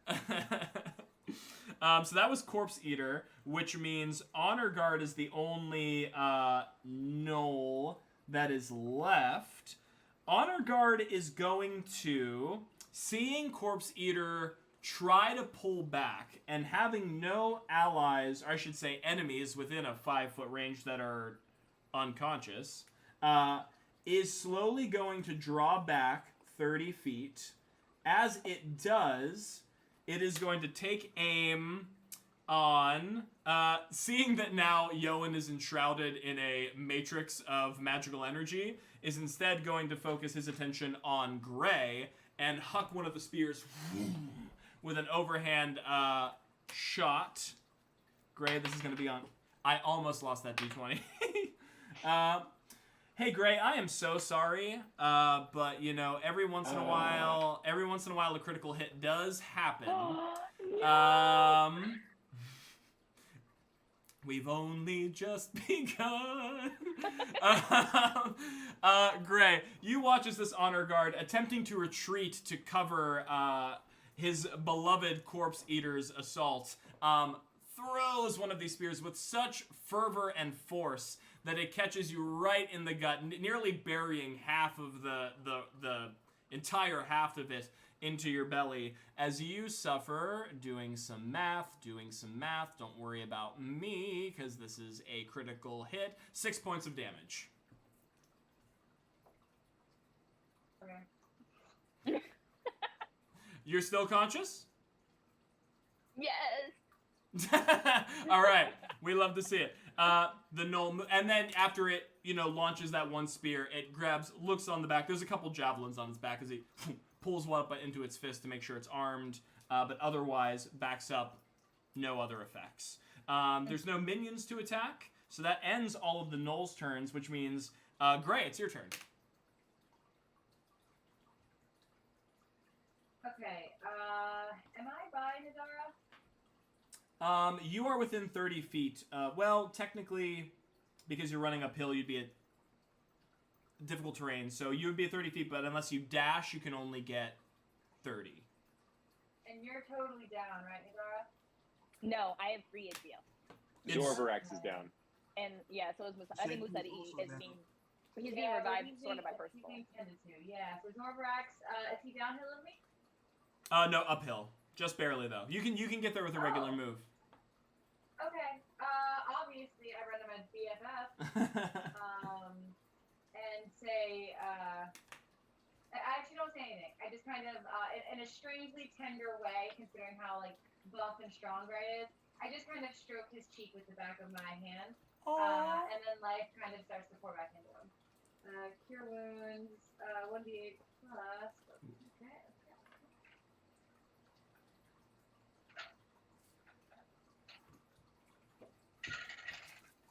Aww. That's a 10. That's a woo. That's a big 10 heal. I rolled HP. a 7 plus 3, yeah. Wow. Zorvarax, you begin to feel a tingling across your scales as the various claw marks and arrow punctures and spear jabs mend themselves close, your scales sort of knitting back together. And as you open your eyes, the first thing you see is your good friend, Gray, with the back of her hand upon your muzzle. As soon as I see his eyes open, I stand the fuck up and chuck that last magic stone at that fucker that just got me. So remember, throwing it is an action, and you just spent your Cure wounds is... full action. I was thinking to go to healing word. I have a feeling this is going to be a common theme for Gray's action. I play a cleric, and I But yeah, you do you still want to stand back up? yeah, and I want to toss the stone up menacingly. just glower and juggle the magic stone. Yeah. All right. While my intestines are slowly oozing out, and like I'm actually like playing with it. You're tossing your own intestines. Yeah. We're enacting some sort of reverse psychological warfare at the Knolls at this point. Maybe, yeah. Gray gets like rabid. The Knolls have to roll an intimidation check now. Yeah. Gray, while you are fiddling with your entrails, I believe that will end your turn, which means Zorvarax, you awaken Wait, no, I'm with. sorry. I'll do healing wind on myself. Is that a cantrip? No, it's not. No. It's true. And that will be Zorvarax. You will now awaken to watching your friend knit your wounds back shut. I watch my friend playing with her own entrails over here. I just grunt in reply. I know Gray is a lady, a half orc, a few words. Yeah. Just, I say in reply, and I hope you know that means thank you so much. I owe you my life yet again. And there are still people nearby. No, there are still Knolls that just cause me harm. Well, yes, there is a retreating honor guard about 30 feet away from you, and then Corpse Eater 30 feet behind it. Okay. Yeah. So I can't get to the honor guard, but I can't get to Corpse Eater, but I can get to the honor guard. Correct. I'm gonna get to that honor guard. I'm Okay. spending my 30 feet of movement, and I'm attacking that honor guard. Actually, I'm gonna stay 20 feet behind it because I'm still brandishing my glaive. That's right. You got a little reach. I got that reach, baby. So that's gonna be that's not very good. That's gonna that's only an 11 to hit. An 11 to hit. Yeah. The Gnoll has almost a comical amount of time as you pick yourself off of the ground, like, and prepare yourself. It just, like, puts the shield in front of it and waits for you to greet it. Unfortunately, has more than enough time to react as your glaive bites into the shield. The gnoll rebuffs your strike. It does not find purchase. But I'm still right there behind it, 20 feet away. Correct. So it has to move to get to me. And that's my movement, that's my action. I think I don't have any bonus actions, so. correct. Yoan, that is going to be your turn.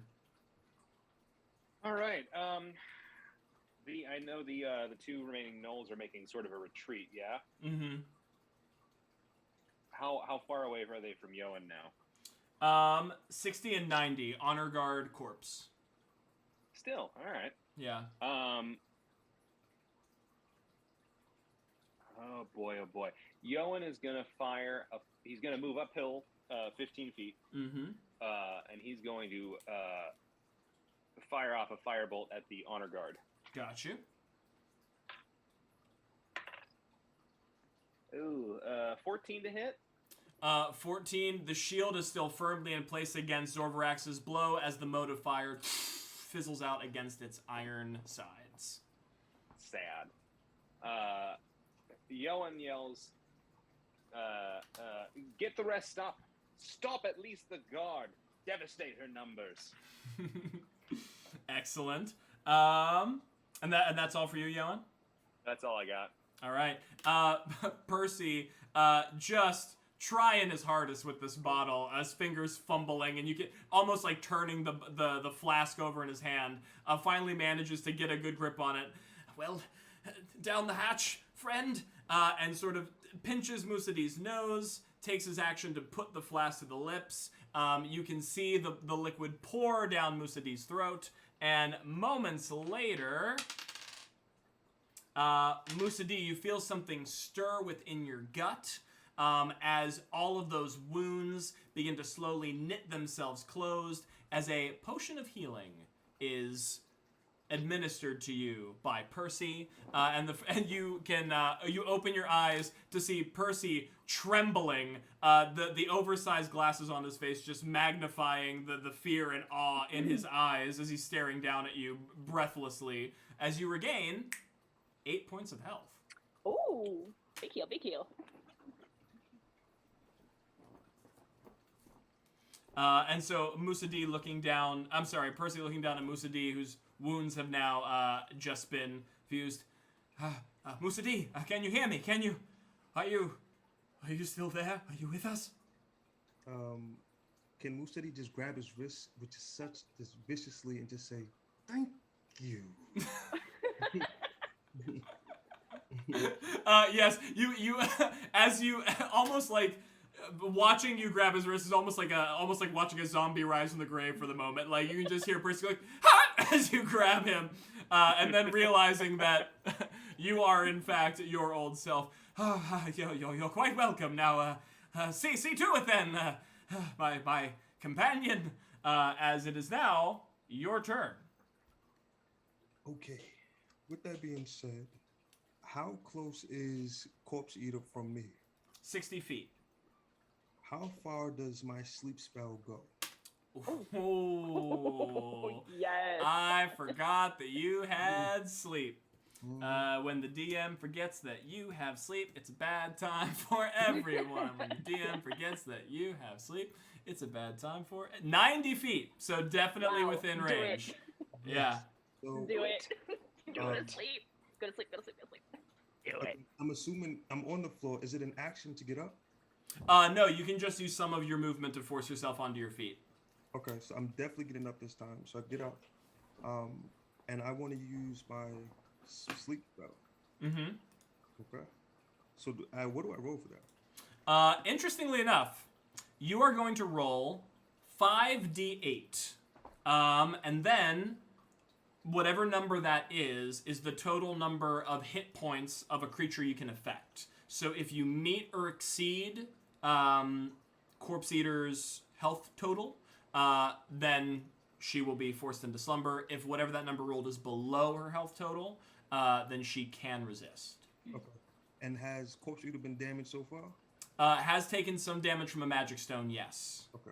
So let me roll this.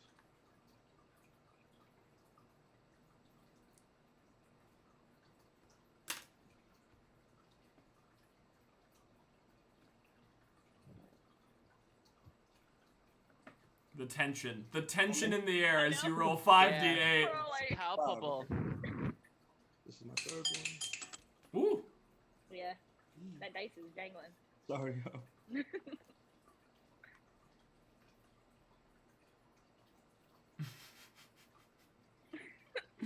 Oh man, just the way this could go so many ways.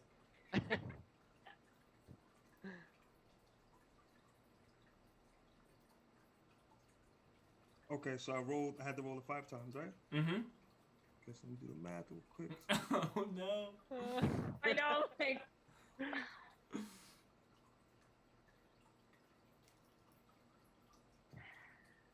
I'm loving this tension. she's dragging this out. We're all on the edge of our seats. Yeah. Yeah, the Knolls too, they're all trembling as Musaddi stands and is like preparing his song. With that being said, Mm-hmm. I rolled a total of 17. A 17? And let me double check here. Musaddi, sing me your lullaby. Musaddi goes, M-U-S-A-D-I, the bard. Friends and enemies, please show me your cards. You better watch out because your feet, I will steal your feet. And now I just put you to sleep. You feel this pulse of energy wash over the arena as Musaddi's song stretches across the battlefield.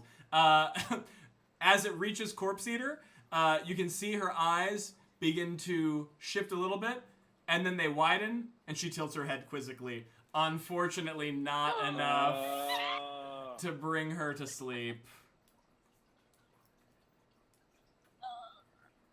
I've been waiting to do that song. It was a beautiful song, I will say. A rough combat. I am always impressed by your musical talents, but unfortunately, that will not be enough to force Corpse Eater to sleep. Okay. All right. With that being said, is healing word a bonus action or an action? A bonus. Okay. Who needs healing? I do. Nadar, you need healing. I absolutely do. How far does healing word go? I think 60 feet. Pretty sure 60 feet. Yeah. And what do I roll for that? I built a 1d4 plus your charisma modifier. Man, that's low. Okay, so I'm gonna use healing word Bonus action. on Nadara. 1d4 plus my what? Charisma modifier. Oh, that's smooth. So that's 1d4 plus. Oh, that's 3. Okay. Let me mute myself real quick.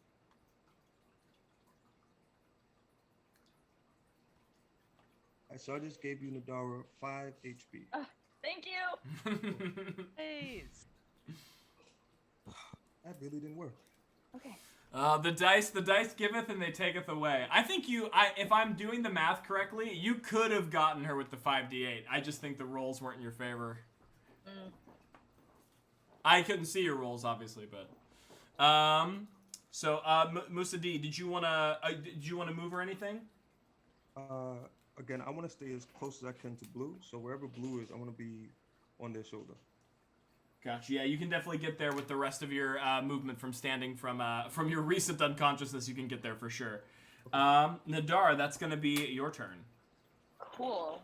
That honor guard is still standing, right? Correct, and it is currently within 5 feet of a conscious ally, being Zorvarak. So should you hit, you do constitute for sneak. Oh, wow, the pressure. Okay. Penny. Okay. I'm going back to the crossbow. Let's do it. Crossbow shot. Okay. Let's see. Oh my god! I just rolled a natural one. Oh, I thought it was going the other way when I heard Nat. Oh no. Inspiration? I am Nothing? literally gonna lay down face. You Nadara just takes her crossbow and breaks it over her knee. Oh, wow. Yeah, the corpse eater's like head is still like tilted to the side as like you see a crossbow bolt just sink into the side of Cerncestors as the other gnoll also tilts his head to the side, both unaffected by those last two attacks. Nadara is gonna like maniacally laugh to herself at how fast that was. She's going to also put the crossbow back, and she's pulling out both daggers now. All right. But that's gonna end my turn. Swearing off the crossbow, which means it is the gnoll's turn. Okay, so I mean, same. I think the same thing. I think Corpse Eater sees that this is. I mean, it's a tight game, but it's one she may lose, and that's not a risk she's willing to take. Yelling, barking another order. Oh, I should roll my die. No, you shouldn't. No. Yeah. I mean, I will say you're lucky with those. She has not regenerated her specials once, so there's that. Yelling a command to the honor guard. The only real target that she has that doesn't have multiple bits of cover is Zorvarax. So I think Zorvarax. Zorvarax, I think that means you are the target by default. What else am I here for? Is going to try and once again summon a cursed bolt of energy within her fist. Wow, hey Nadara, I'll trade you nat ones. As she releases a wave of darkness. You can see it hits the top of the barricade which you're hiding behind, Nadara, just rips a chunk of it off, leaving nothing but like a oozing black hole in its wake, but does not find purchase. She yells a command to the honor guard, and you can see she begins to disappear as she runs through the alleyway between Cerncestors and the side house. So she's now completely, as far as you see, not within your line of sight. The honor guard will take the... gonna take the dodge action and hoisten its shield in front of it, and then retreat, so that it is now in the space that Corpse Eater previously was, almost acting like a giant metal door between the two sides of the building, Cerncestors and the gatehouse. So Zorvarax, that means you do get an attack of opportunity against it, but it will be at a disadvantage because it has taken the dodge action on its turn. I'll take it all the same. Yeah. Let's Also, see, with that that's- natural one, Nadara is gonna mimic that head tilt and go, ha! That's gonna be an 11 to hit. Yes, the Gnoll was well prepared for this covering maneuver. Ricochets your blade off of the shield and is now plugged up in between the gatehouse, as you can hear Corpse Eater's feet carrying her further and further away. Oh no. Yeah, we're about to fail our first mission. Yeah, I just have to ask. Just some casual gnoll killing, right? No big deal. Would it be possible for us to even talk to the corpse eater? Because I don't think we thought about that strategy. I don't want to talk to her. You get to know us. They killed too many of our peeps. She hasn't said anything in common. It's all Yeah. the Gnoll. Yeah. We did manage to talk to him about Absolar, though. What was her name? Not Absolar. Who was the big bad from the one shot that we like somehow swayed to our side? Oh, yeah. Oh, yeah. Yeah, I'm about to Forgot say, about her. subscribers to the channel will hopefully, I forgot we should upload that too. There's a whole one shot we did to like get everybody in character before this, and yeah, I don't want to spoil it, but there's some crazy charisma that happens that spews out of this party out of nowhere. It's a fun time. All right, so yeah, I mean, that's the Gnoll's actions. It looks like the honor guard's trying to cover Corpse Eater's retreat. She backs up, and that is going to be the end of their turn, which means, Gray, it's you. Okay. I'm actually going to Shillelagh. I'm going to hit him with my staff. The guy that spewed my guts everywhere. You would have to cover a lot of ground to do that. That you would need to dash, and that you would not get an attack after that. Oh, he hit me with a bow and arrow. Yeah, through a spear. Ah. Okay. So then I will stab the person closest to me. There are currently no enemies aside from the 2 retreating gnolls, so you have nobody within melee. And running to get them would be my, just my movement. Correct. Okay. Depending on how far you wanted to get, a dash would get you in melee with the honor guard, but you wouldn't be able to attack. A normal move would get you within 30 feet. And they're running closer to Corpse Eater? Yes. Okay. So yeah, I'll run after them. And I guess I dash so I can get there and bash them. So if you dash, you can't bash. Dash is your action. So I'm sorry, then say that again. If I regular move, I will not get to them in time. Correct. You could regular move, and then if you have a ranged option, that might be available to you, but to do a melee attack. Okay. A Magic Stone doesn't reach them as it is now? Actually, Magic Stone may. Yeah.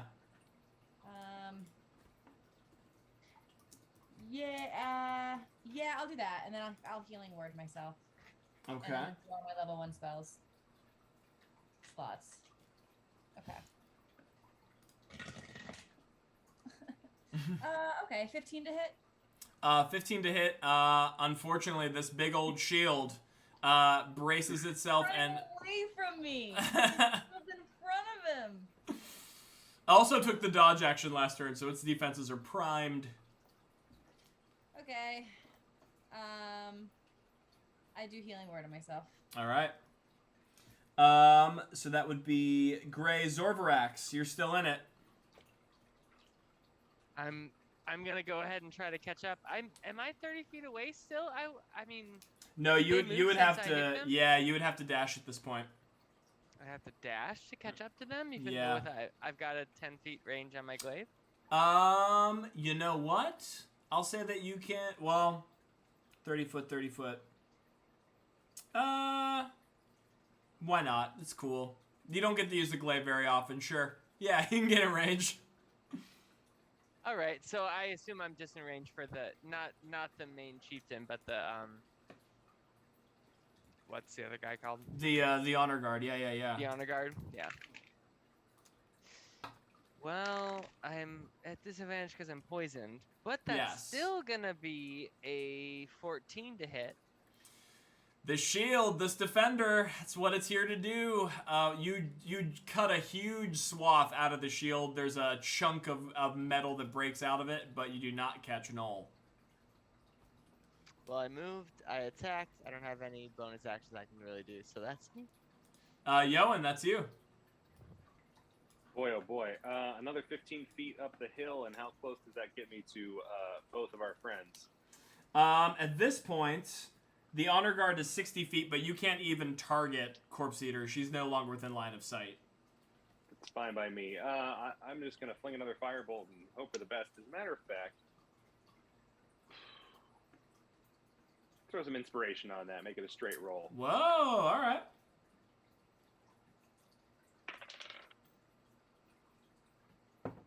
Seven. Oh no. Once again, your firebolt becomes naught but embers against this Gnoll shield as it evaporates against the metal. Percy is just gonna run for the nearest piece of shelter, gonna run right up to next to Nadara and just hug his knees next to Nadara, just shaking back and forth. Just let it be over. Just let it be over. Just let it be over. Just sort of rocking back and forth. There is just far too much chaos for this young knight errant. And so that brings us to the top of the order. So I'm going to give the party the choice here. Obviously, Corpse Eater and the Gnoll are retreating. You're more than welcome to try and fight them and hunt them down to the last. That being said, we also know the party's not in the best of shape. You could choose to release pursuit on Corpse Eater. Presumably that means she'll escape into the hills, but, I mean, you've done a great damage to her pack and you'll live to fight another day. So totally your choice. You can continue to press the assault if you want. I just want everyone to know, since we're going to back at the top of the order, it's an option. Okay. This is the whole side quest we embarked on. Correct. We've done some damage. I just got myself back to full health. How's everyone else feeling? Yoan's untouched, but I feel like we basically destroyed her numbers. Zorvarax is not willing to back down. He wants to follow through. He wants to. Of course. He's willing to keep running. I'm at 80. That's just Zorvarax, though. So I'm only one away from being super fresh, so I'm feeling good too. Come here, you little shit. Well, Nadar's the only one that hasn't spoken. I got 2 and 2. I'm also entirely out of spell slots. I don't know about y'all. Oh, that's true. What are spell slots? You mean you guys just can't keep swinging your swords forever? It's true. I do have Shillelagh activated Oh. and haven't gotten to use it yet. Sorry, y'all. I didn't realize I was on mute. Was I Oh. mute this whole time? I think so, yes. Yeah. Okay, yes, Nadar wants to fight. Okay, all right. We give pursuit. Musadi, that means it's your turn. Okay, Wolf, I just want to also put it on your radar that for like maybe 5 minutes ago, the stream got choppy, but it looks like it normalized, so we're looking good now. Okay, good. Good to know. With that being said, how far the nose, the honor guard, the corpse seed, and etc. Honor guard from you is about 60 feet. Corpse eater is further than that, currently not in line of sight. And they're running away from us. Correct. Can I potentially cast Minor Illusion in front of them to maybe try to stop them from continuing to sprint away from us? Maybe they'll act like one of us is there in front of them. Ooh, I like the way you're thinking. Let me take a look at Minor Illusion real quick to make sure that I'm not lying to you. The cantrip Minor Illusion, or is that a first level spell? Cantrip. It has a range of 30 feet. Okay. You could potentially create some sort of effect to possibly shake them or confuse them. However, you would need to move further up, and at that current range, I don't believe you could get in front of Corpse Eater. You could potentially create an effect behind Corpse Eater, but not in front of. So even if I move up, I won't be able to cast the illusion in front of them. Correct. Although it says if you create a sound, its volume can range from a whisper to a scream. I mean, it will be emanating from behind Corpse Eater, but it could still hear it. You just wouldn't be able to create an image in front of her since she's too far away.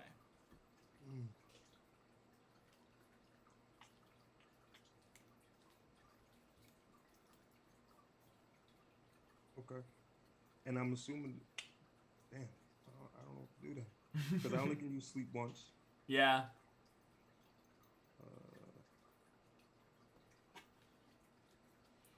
You can still, depending on if you want to attack, I mean, if you have ranged options, you could move up and attack, or you could dash, which you wouldn't be able to attack this turn, but it would get you within melee of the honor guard for next round.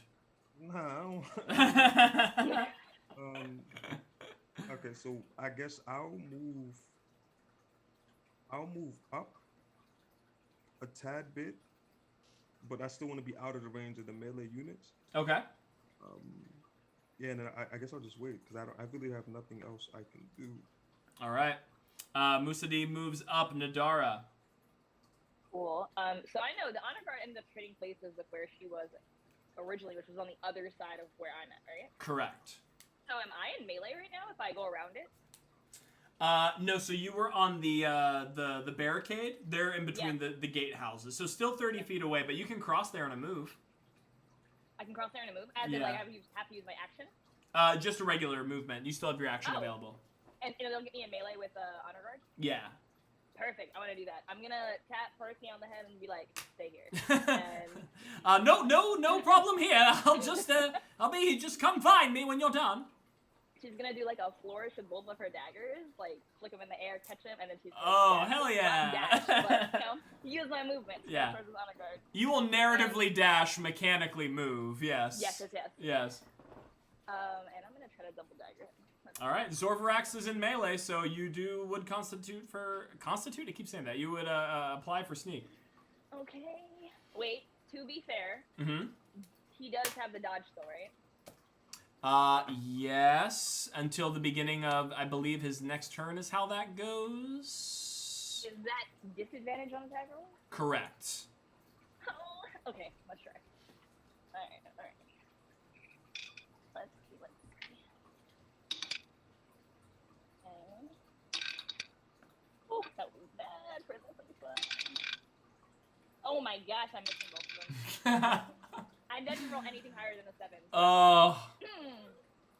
Wow. This poor Gnoll shield is just punctured and battered and misshapen and burnt and perforated, but it has saved it from many a strike, as it is not affected by the dagger blows. Nadara, that means it's the Gnoll's turn.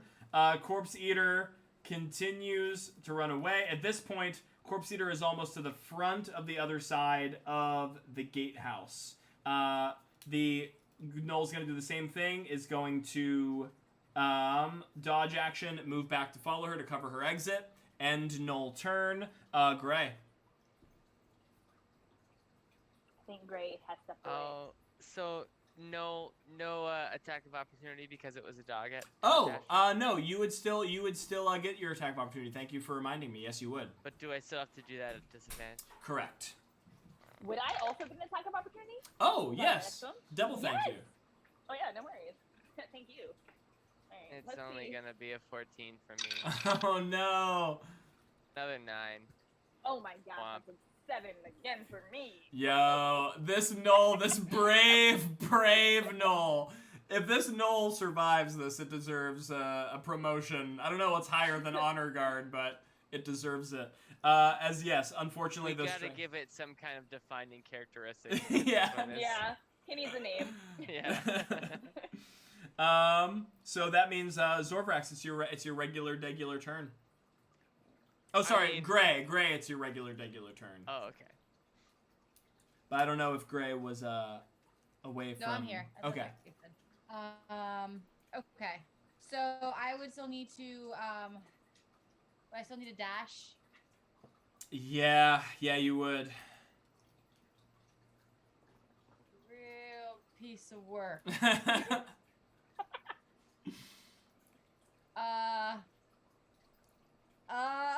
What's the fucking point of dashing if I can't hit him when I get there? You know what I'm saying? I know.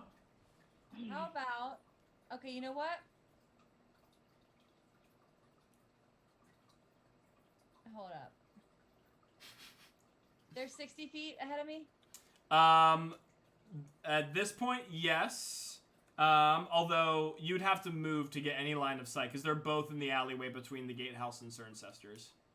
Okay, so a regular move is 30 feet, correct? Yep. I do a regular move, and then I use. Wait, hold up, shoot. Okay, I meant to get clarity on this before. Mhm. Are we doing the spell slots predetermined, or are you letting us do a Marora style? I mean, I should have you pick them at the beginning of the day. I haven't yet, so I mean, I can say whatever you want to be prepared. But I believe you already cast Entangle and Cure Not Wounds. this battle, did I? Yeah. Was that this battle? Yeah. Yep. You sure? So I think you're out of first level spell slots. Oh, this is a Thorn Whip is cantrip. Oh, Thorn Whip. Got you. Yeah. So if I run 30 feet closer, it's a 30-foot range. Which will not be enough. What? You said they're 60 feet away. Yeah, 60 feet. Well, actually, no. I'm give me a break. I'm running like 20 Knolls. They're actually on an L, so it should have been 30, 60, 90. That's my mistake. But yeah, I mean, let's all have some grace here. I'm doing a lot. I just asked a bunch of clarifying questions and then got very confused because I thought I figured out my turn. So, what's the closest one? 30 feet? If you stay where you are, 90 feet. 90 You can, feet, okay. yeah. Then, I guess I'll just run after them. Okay. Do you dash or do you regular move? I'll dash. Okay. I mean, that puts you within range of the honor guard, but you can't attack this turn. Yeah, they can maybe attack me and it'll stall them and everyone else can catch up. Okay. Zorvarax? I'm gonna keep. I mean, I'm within range now.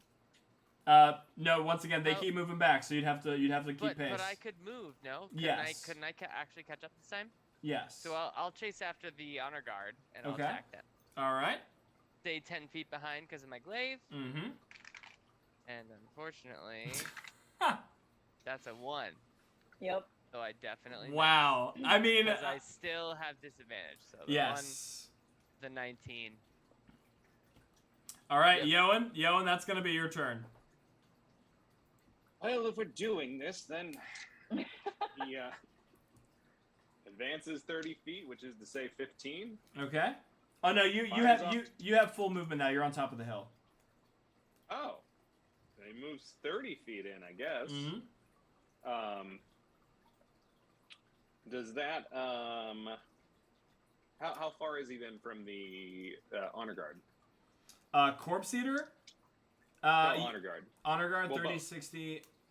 30, 60. I mean, it's around a corner, so 60, but they'd be benefiting from some cover. And you have allies that are in the tunnel. He's gonna dash then. Okay. Boom. Percy is just going to clutch his knees and hope for the best. Musa D.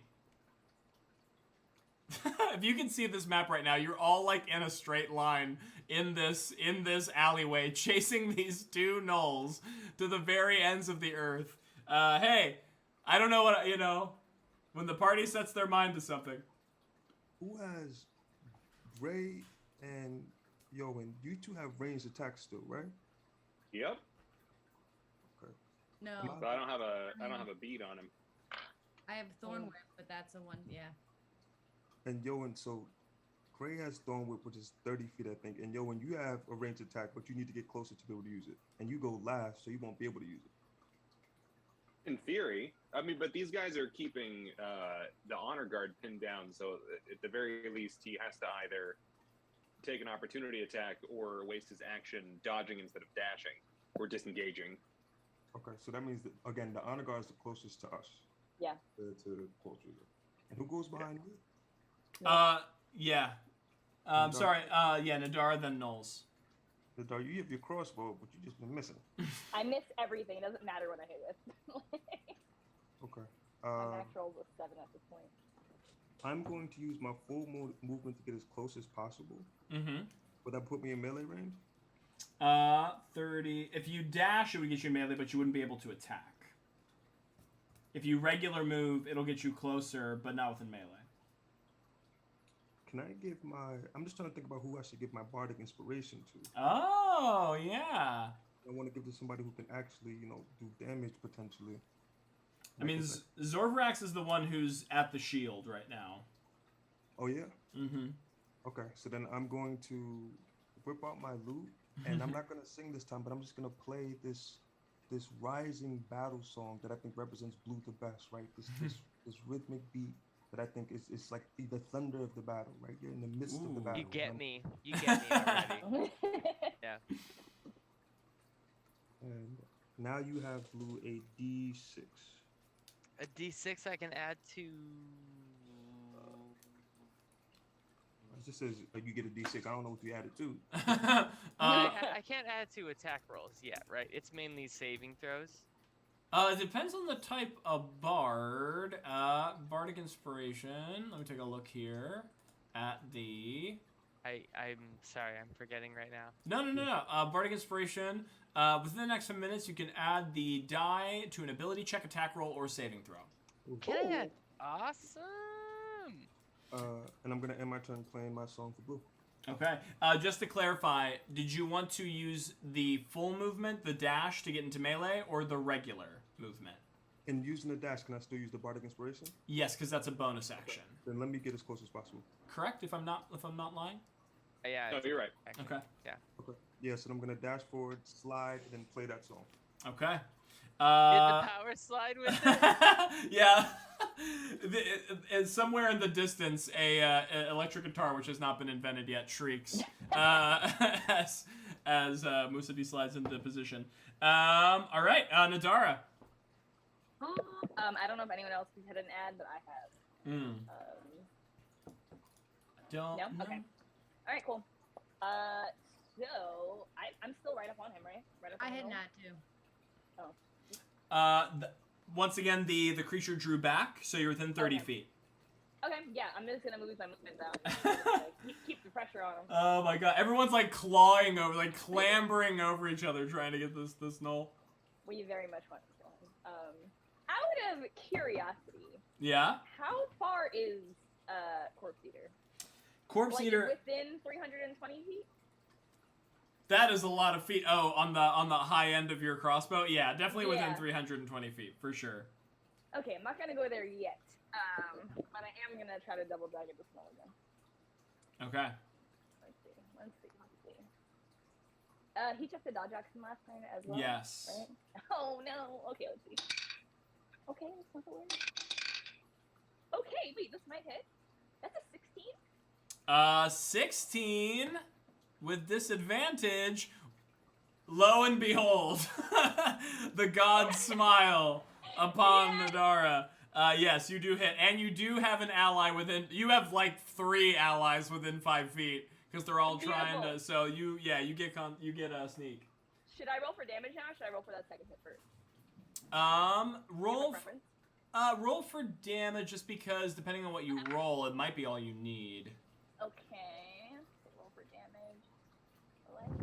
Oh wait, so then I get a sneak attack, an extra d6. Okay. D6 and d4. Alright, let's see. Okay, so 5. Oh my gosh, I can't put this up. Alright. Okay, that's gonna be 7 points of damage with the sneak attack.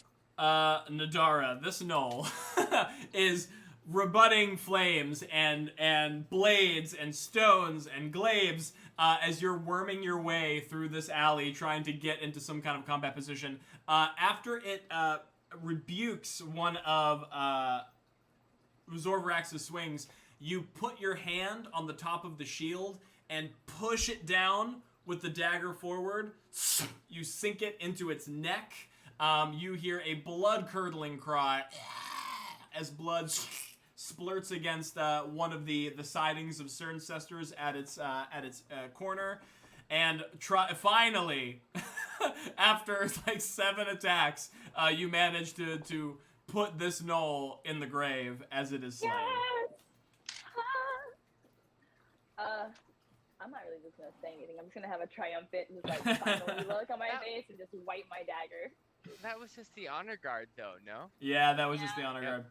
Okay. I needed to kill something. I kept missing. All right. So at this point, Corpse Eater. I was gonna say Blood Eater. Corpse Eater, Blood Eater, the eater of dead things. No honor guard at hand. Full movement dash. No longer trying to hit targets. Is now crossing the front of Cerncestors. Is getting down past the hill to the tree line. So what I'm gonna say, because already getting a considerable distance from the party, if we want to like narrate you getting to the front of the hill and firing down on her, if you have like a ranged option available, I think that's like fair to say. You might get like one more shot before she gets into the tree line, but beyond that, I think she's going to worm her way into the trees, and then what happens from there shall happen. Is this available to folks who've already used their turn, or is it just the end of the initiative? Let's see. So we have Zorvarak coming up, Yoan coming up. You know what? For fun, let's just say everybody gets a shot. Because why not? Nail the damn Gnoll, Lil Cheesy says. Nail that Gnoll. But yeah. We'll say this is the party's like, you know, their coordinated last-ditch effort to hopefully put the end to Corpse Eater before she eludes you. So The party's rushing through the alleyway, clambering over each other, stepping over gnoll corpses. You can hear Corpse Eater all the while sort of cursing and panting, getting across the hill as the party lines themselves up on the front of Sir Ancestors, looking down into the small valley beyond the windshields. They didn't even get the chance to fight against her or totally batter in terms of Viola's case. You can see the bead, the shadow of Corpse Eater drawing further and further across the field, heading towards the birch woods. So we'll say that everybody who has the ability to make some form of ranged attack, I will give them that opportunity to do that, and then if she lives beyond that, she's going to disappear into the tree line. If she does not, then fair and foul to the party. Beautiful. Love it. Okay. Well, Is this I gonna got be a a hand straight- axe to spare. Sorry, This go is on. no, you're fine. I'm just asking, is this a straight attack roll? Correct, yeah. Well, unless you're poisoned. If you're poisoned and you had no means of dealing with that yet, then you would still suffer disadvantage. Unless you had, like, a point of inspiration or something fun. Nope, I do not. So disadvantage for me. All right. Dealing with that all day. Right. Okay, not bad. Oh, okay, maybe. All right, I have a 17 to hit. Oh my god, so do I. Okay. Okay. Even that's with disadvantage too. Same. I got 2 ranged attacks. We got anything from... I'm assuming we have a firebolt from Yoan. There is, but it's an 8 to hit, so. Okay. Do we get a magic stone from Gray? I don't have any ready. Oh, no. Well, you're running towards the edge of it. I'll say you have a bonus action to grab a stone off the ground for sure. I throw my club that has. Just like a baseball bat whiffing into the air. No, I'll definitely say you can scoop up at least a stone in your rush to the battlefront. Okay, then yeah, you got that. Okay. And then Musadi, do you have a I don't have any more. I use both of my daggers, so I think Musadi would just rather just sit while they're doing that and just play. I think you can viciously mock her. I think I used that already though. That's a cantrip, Use it baby. again. Yeah. Oh, okay. Yeah. Viciously mock her. You can mock away. Mock Yeah. your heart's content. Okay, yeah, then vicious mockery. All right. So then I'm just going to need an attack roll from Gray, and then I'm going to have to give Musadi a wisdom save. I think that is what is against. Then Kark Seeds pop up and introduce itself to Gray. Yeah, if any character should meet a little Kark Seed person, it's Gray for sure. Got 13 to hit. 13 to hit. And then I rolled a... Oh, I actually rolled pretty good for that whiz save. That is going to be an 18 to save, which I believe breaks your spell save DC. Yeah, I rolled a 17. All right. So that means Nadara's crossbow bolt and Zorvarax's hand axe do manage to strike. So you can see a firebolt streak from the sky. You can see a stone shatters across the ground, and you can hear a strange psychic echo through the field as Musadi. What do you yell to the to Corpse Eater as she's fleeing? Honestly, I don't know. I think it's just something that just something. At this point, random outburst. But Nadara and Zorvarax, you can give me hits. Damage, I should say. I'm really upset Ooh. that my crossbow is just hitting now. But you know. That's gonna be 8 Better. damage from my hand axe. Oh my Okay. gosh. Alright. 1d8 plus 3. Alright, I'm coming. Oh, hold on. I just completely lost my d8. Alright. Okay. Okay, 4 points. I'm sorry. Yeah, 4 points of damage. Normally I wouldn't do this, but because I feel as the DM, it is my duty to let you know the sting, the sting of the repercussions of your actions. With a meager 10 HP left after this assault, you watch as Corpse Eater slinks in between the birch woods. You hear the snickering of a gnoll cackle as she disappears behind the tree line and presumably breaks for the wilderness. Corpse Eater has eluded you with critical levels of health left, but lives to hunt another day. Fuck.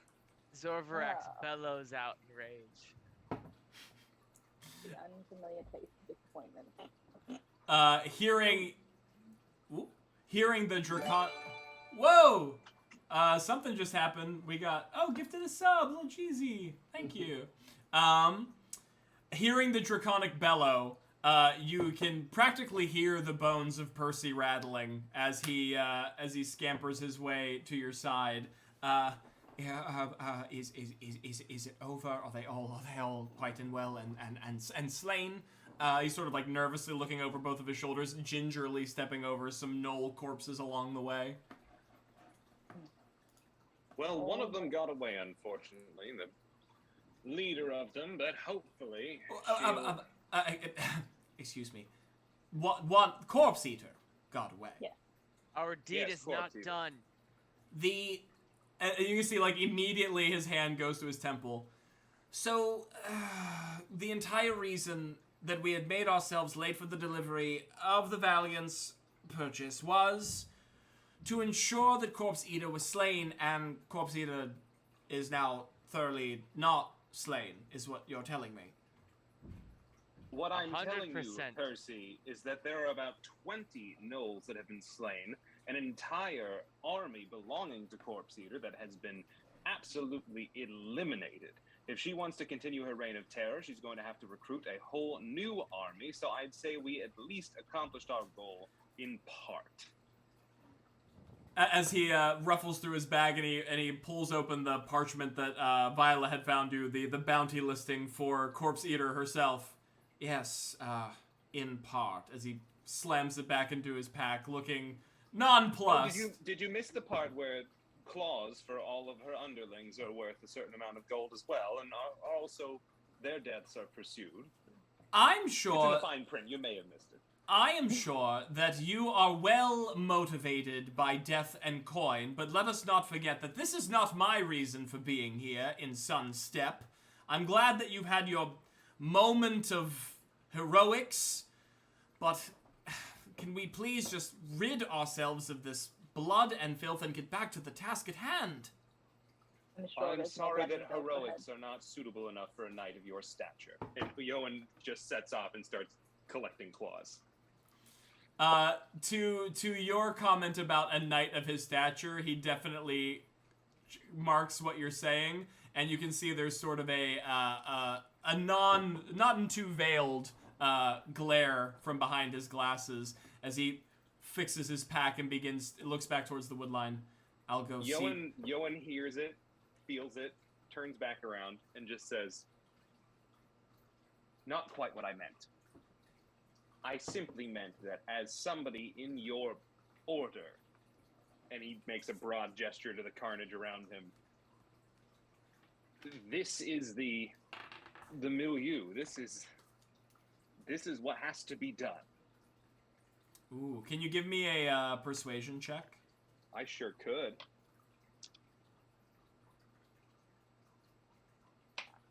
Uh, 14. A 14. You can obviously you felt the sting of the dagger in his heart for a moment, and immediately you tried to make good graces, and he can definitely sense that you're speaking in kind. As his shoulders kind of lax for a moment. Yes, well, many things are said after the heat of battle, and I suppose you're right. If this is to be my future, I suppose I should, as he tilts his head and looks at the viscera spoiled across the fields, accustom myself to it. You managed to get Musa D back on his feet, and that's no small feat. I'll say that. Yes, I'm glad to have been some use. As he bows his head kind of gently in your general direction.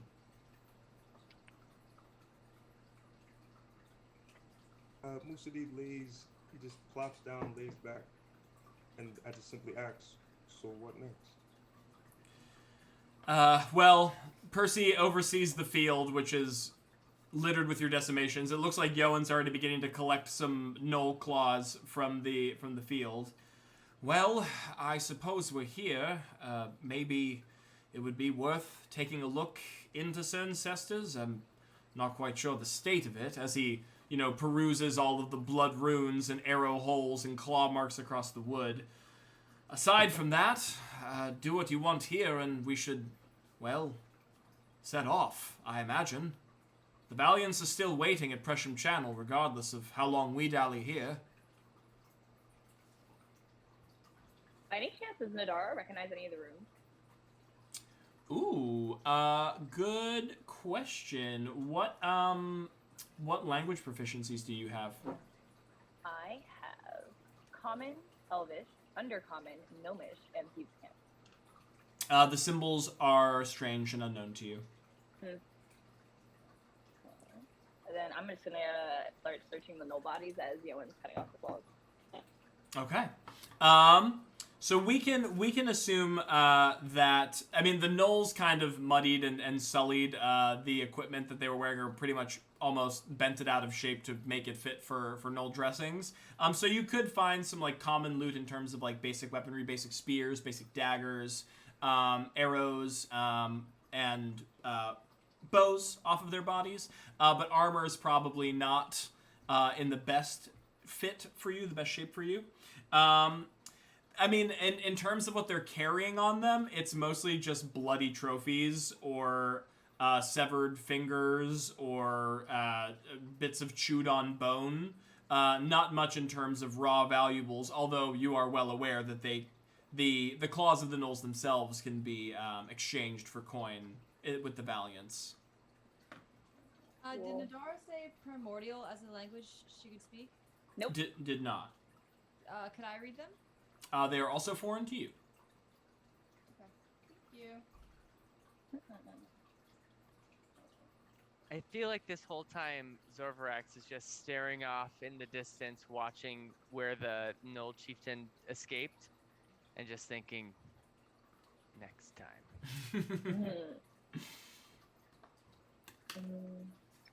I mean, I guess after searching the Knolls and not finding anything of value, is it possible I can like wander into these storehouses and take a look at the condition of these? Yeah, absolutely. Let me take a look at. So yeah, looks like Nadara's heading towards the front of Cerncestors. So there's Cerncestors, and then there's the gatehouse next door. So y'all can decide, where you're wanting to explore if you're trying to take a look into those areas. Sounds like Nadara's heading straight for Cerncestors. Yeah, that's where I'm headed. I'd probably join Nadara. Zorvarax would be interested to see what these little Cerncestors have. Okay. So we have Nadara and Zorvarax here. Anything else for the rest of the party? Oh, Zorvarax would definitely go up to Percy and say, "We were up against impossible odds, and you're still here. Your guard should be proud. I will share this news with your knight, assuming you're a squire of someone." Yes, my uncle, if you recall. Theo Graham, Yes. One of the finest knights in all of Valiant history. And He'd be so proud. Yes, I'm sure he will love the story of me hiding behind the barricade for a few moments while you did your glory work. That will surely rile his heart. Wouldn't tell him it that way, but if that's what you want me to share with him, I thought it'd be more honorable, but if that's what you want me to say, okay. I mean, I'm not going to tell you to lie. I mean, you do what you want. I have no skin in this game. As Nadara's walking away, she kind of shouts back, like, "You did save a life today." That I did. And there you can see there's a small glimmer of recognition and a smile in Musadi's direction. A worthy life to save. I agree. And then Lucity promptly in that. Amongst all the carnage. Right there on that hill, I'm right there in the grass. I just lay down and I take a nap. All right, so we got Zorvarax. Sitting on the ground this whole time. Just Okay. kind of grounding herself to the earth. All right, so we'll say Gray and Musadi are in the field. We'll say that Zorvarax and Nadara are heading into Cerncestors proper. So where does that leave Yoan? I think he would just continue about the field, carving up claws if he can. Maybe seeing if there's anything interesting amongst all of the unholy slobber and ichor. All right, for sure. Yoan, putting you on claw duty, you obviously slew a whole bunch of gnolls. If I'm not mistaken, there were at least 20 of the minions and 2 of the honor guard. So you can assume that you've collected 22 trophies for your valiance in such a time. Aside from that, like I mentioned, you can find some common weapon materials like daggers or bows or things like that, but in terms of any other valuables, it's mostly just spoiling meat, bones, rawhide, that kind of stuff. Gray and Musadin... Do they have any light crossbows, slings, darts, or quarterstaffs? Or daggers? Not on them. However, when we move into the storefront... so I'll say Nadara and Zorvrax, you move into the place. And it looks like it has been occupied from the Knolls for quite some time. What you're seeing as you first enter is a roughly 60-odd foot square of timber, which at one point had a counter for the collecting of coin and the trading of goods, with like a shelving unit behind it which had various baubles and adventuring equipment. At this point now, though, a lot of it has been almost converted into what looks like some sort of slaughterhouse. There is just chunks of flesh and half-chopped bones littered about, no cleaning whatsoever, and also, and a lot of it has been ransacked. So you can see a lot of the equipment that would have been used were taken by the Knolls. Some of it looks like it has been used, but like very primitively. So like things that could have just been easily be opened have been like smashed open or gnawed open, making them largely unusable. There is a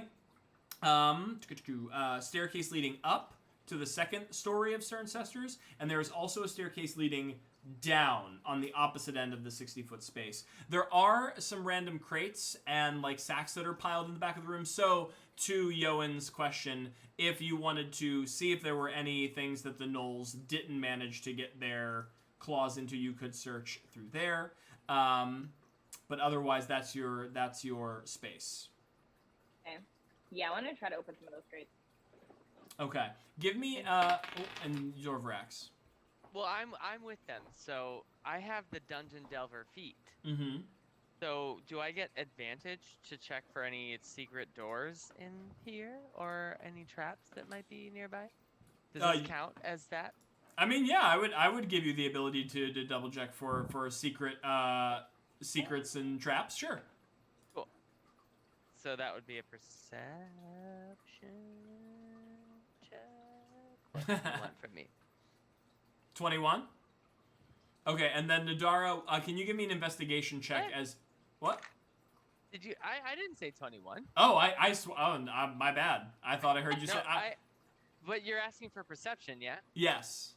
That would be an 18 for me. Oh, I heard... With advantage. With advantage. I heard a 21 for me. I don't know what do you want from me? Oh, yeah. What do you want from me?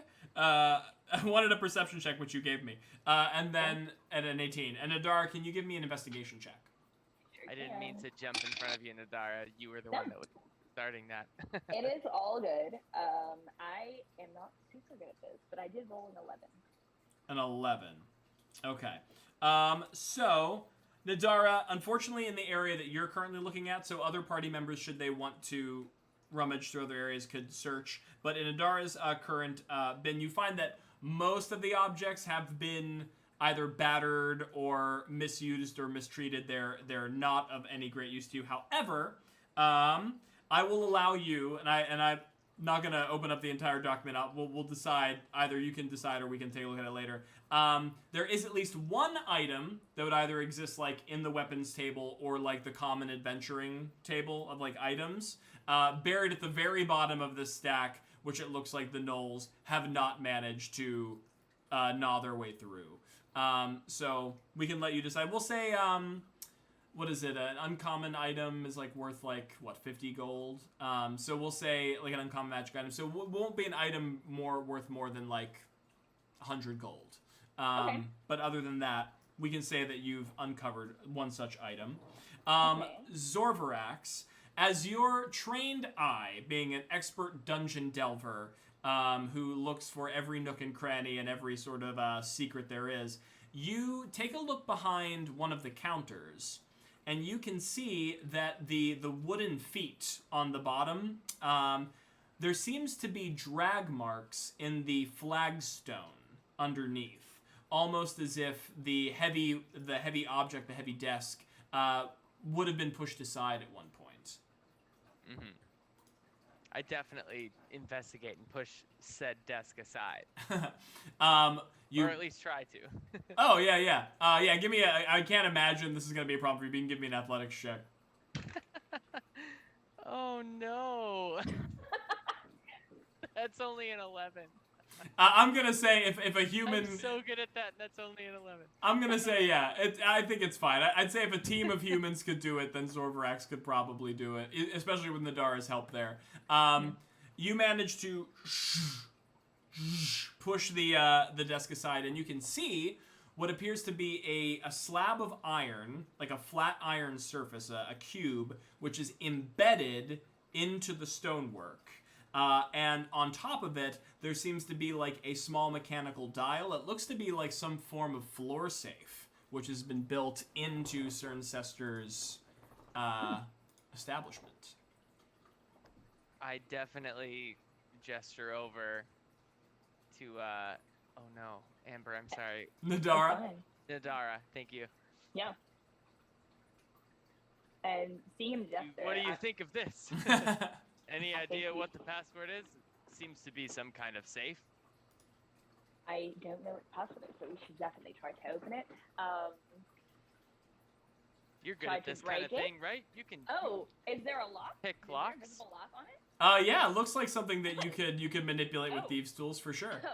Okay, so I'm gonna whip out my little lock picking kit and stride over there. Notoriously, I also fail these checks, but we'll see.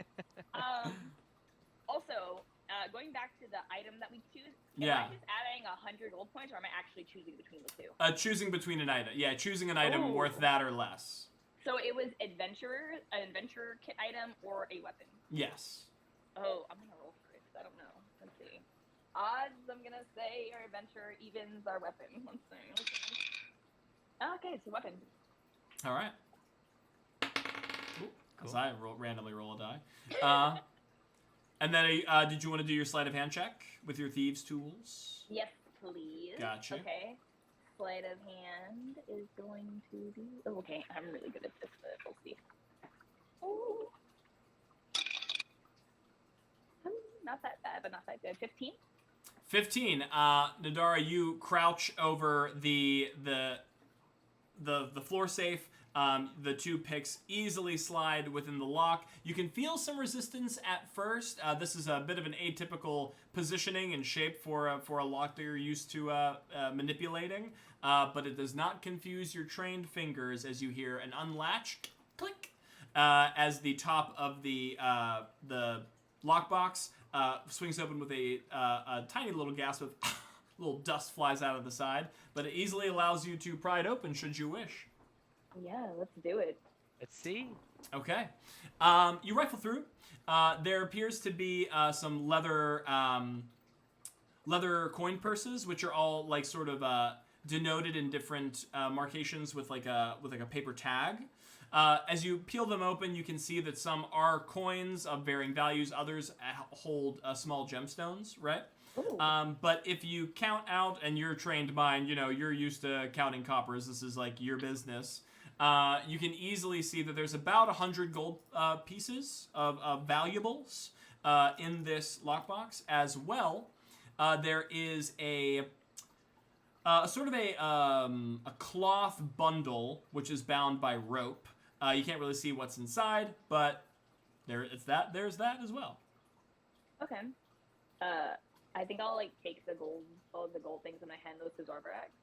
and I'm gonna pick up the cross bundle and try to like unwrap it, but hopefully carefully. I don't know what's in here.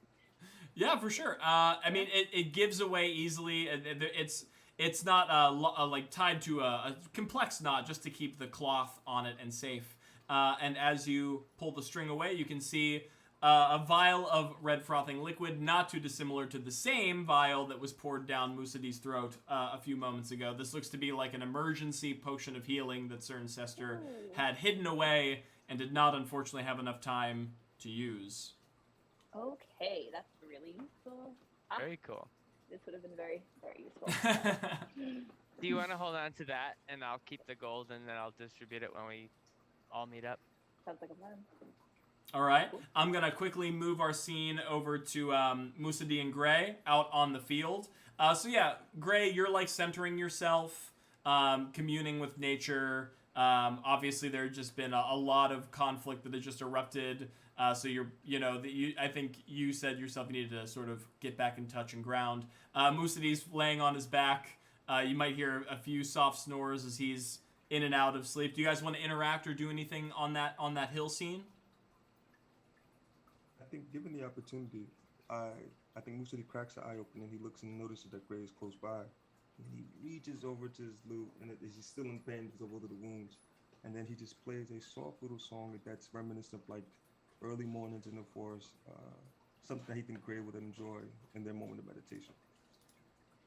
Gray lays back, closes her eyes, and has the best nap of her entire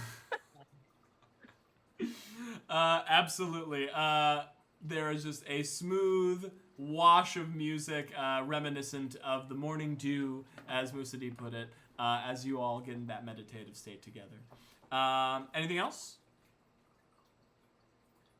No? All right, I can't see you, so I'm just going off sound. Yeah, all right, perfect. And then we'll cut back to Yoan, who was just finishing up some claw collecting business outside. So you could choose, you could choose to go to Cirencester's, meet up with Gray, or meet up with the gatehouse. He's going to go ahead and reconnect with Nadara. Okay. Yoan, you walk inside just in time to see them prying some loot out of the floor safe. Oh, what have we found there? We bought some gold, some gems, a potion Found of a healing drink. that would have been very useful, but the day is not over. Oh, good. At least we have that going for us.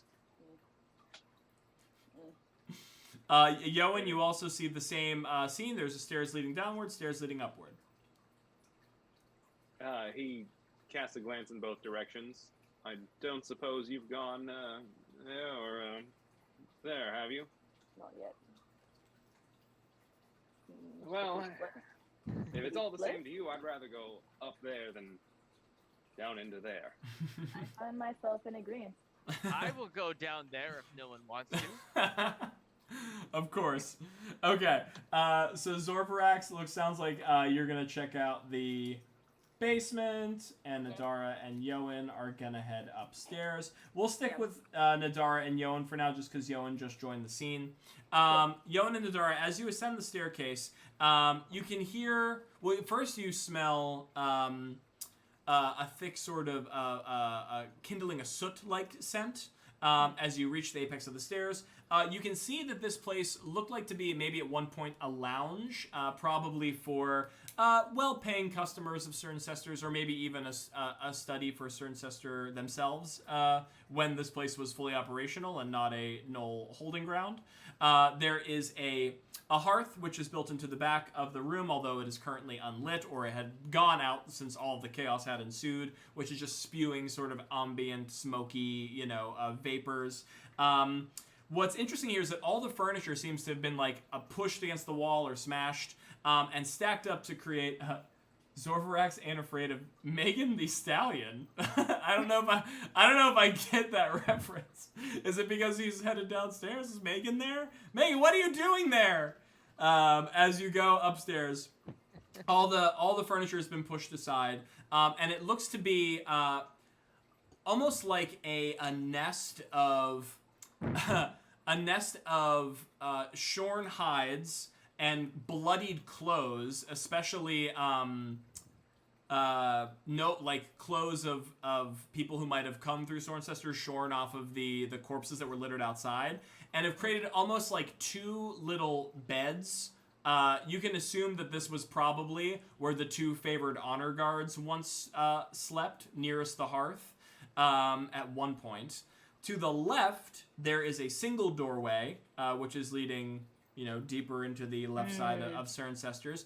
And you can see that all of that putrefying gray mucus and wood, there seems to be it seems to be spreading from out behind that door, and it is sort of streaking across the wood of Cirencestors. Does this give us the impression that if we were to get close to that door, we'd probably get hit with that whatever's spewing outside the door?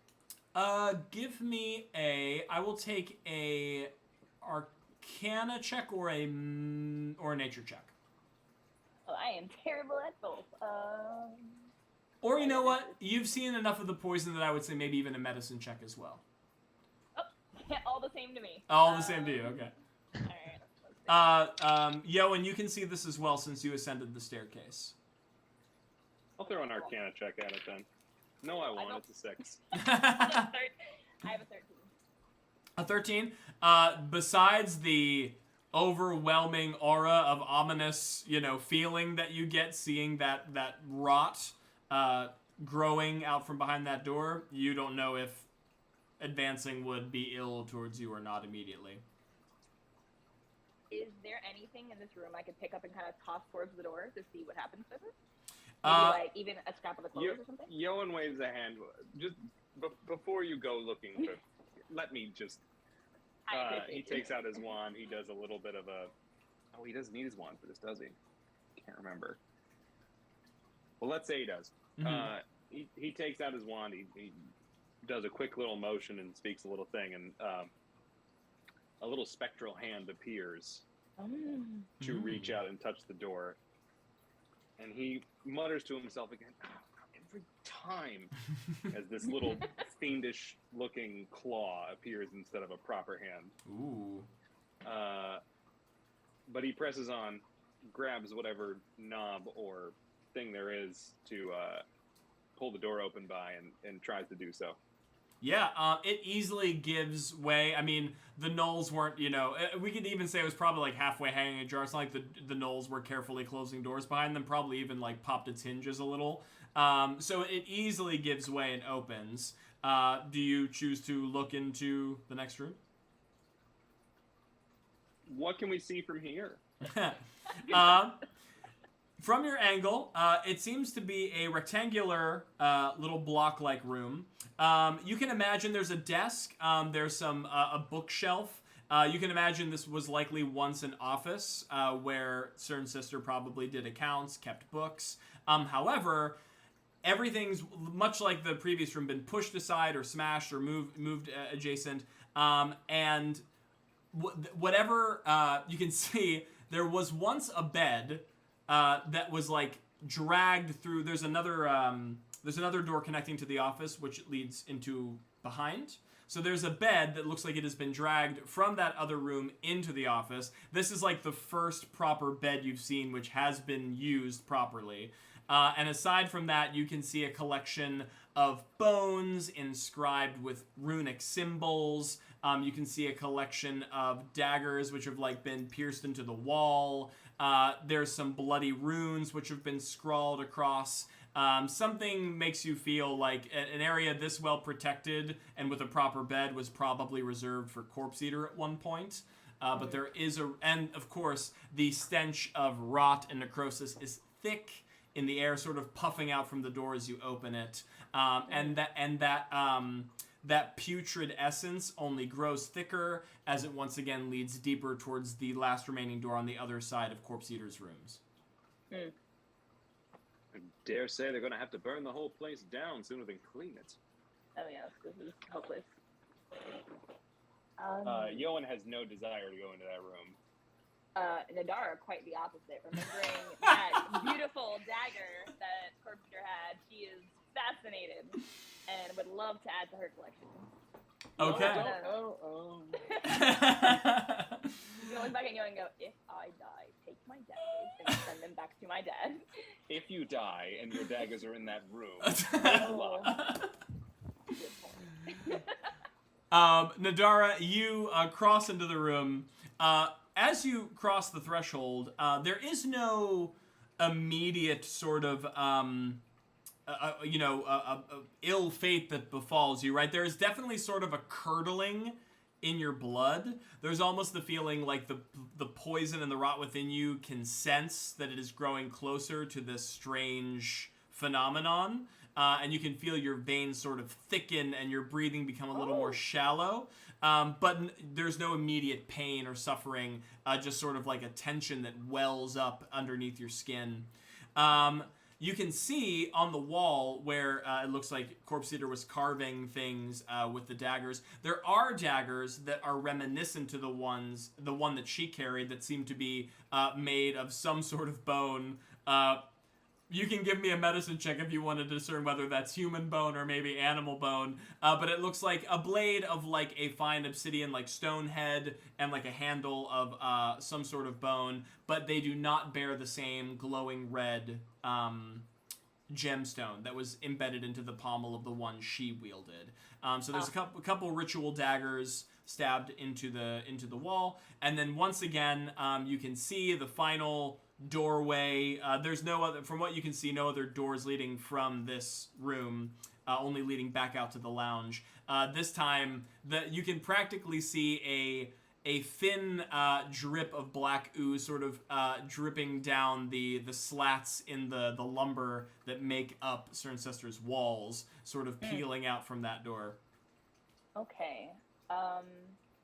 Do any of the daggers look particularly valuable? Like, does it look better than what I already have on me? Any of them? Functionally, they would be the same. However, I mean, if you found a collector, or like an enthusiast that likes oddities, you could probably fetch a price for it that is more so than your standard iron dagger. But functionally speaking, it looks and will act the same as yours. Yeah. Okay. How many are on the wall? We'll say 3. 3? Can I take all 3? Or Yeah, can I take all 3? absolutely. Great. As you pluck the dagger points from the wood, you can see each one begins a small trail of black ooze eking out from the wood underneath. Okay. And you said I can give a medicine check to see if I can determine what kind of bones this was? Yeah, for sure. All right, let's try. Oh, not bad. 17. 17? All right, let me see here. I'm gonna randomly roll to see how many of these are up to snuff. Let's see. Y'all, this is the best I've been rolling all night. All 3 of them are made of human bone or mortal bone, some sort of sentient race's, bodies that was carved from. I'm gonna have to find a real morbid collector. Yeah, you are. Alright, cool. Since I'm in the room already, can I give it a quick scan and see if I see anything else of note or interest? Yeah, perception check. Okay.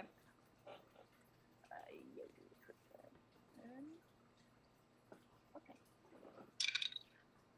That's gonna be a 21. 21. Okay. 10, 15, 20. So we'll say, Nadara, not unlike the check you made earlier, since I don't have anything offhand that would be here, but you did roll very well. We'll say that you look under the bed of Corpse Eater's stash, and you peel out what appears to be... We got some emojis in chat.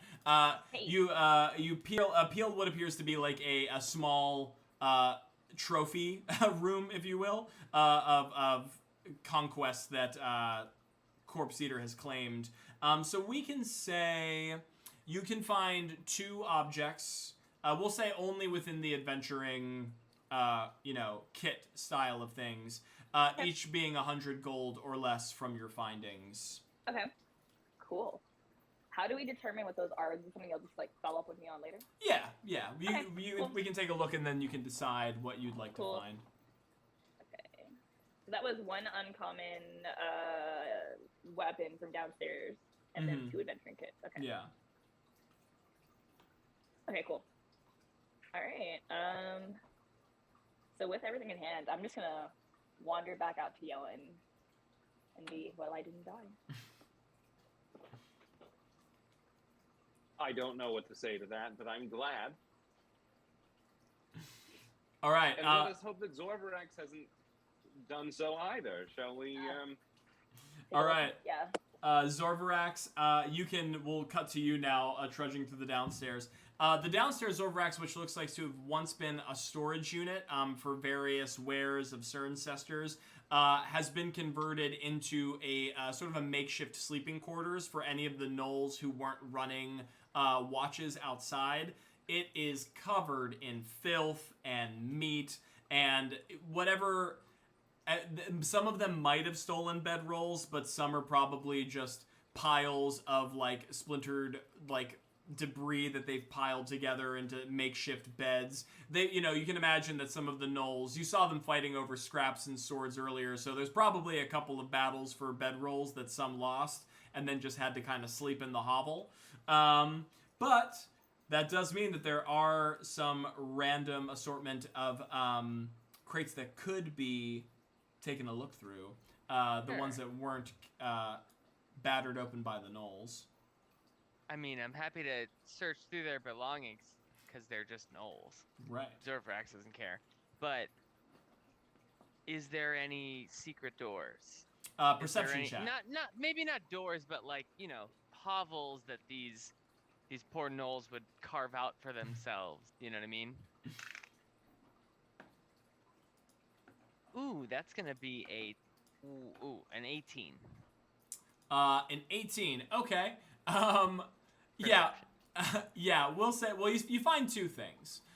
Number 1, we'll say, just because I like your description of a sad little gnoll hovel,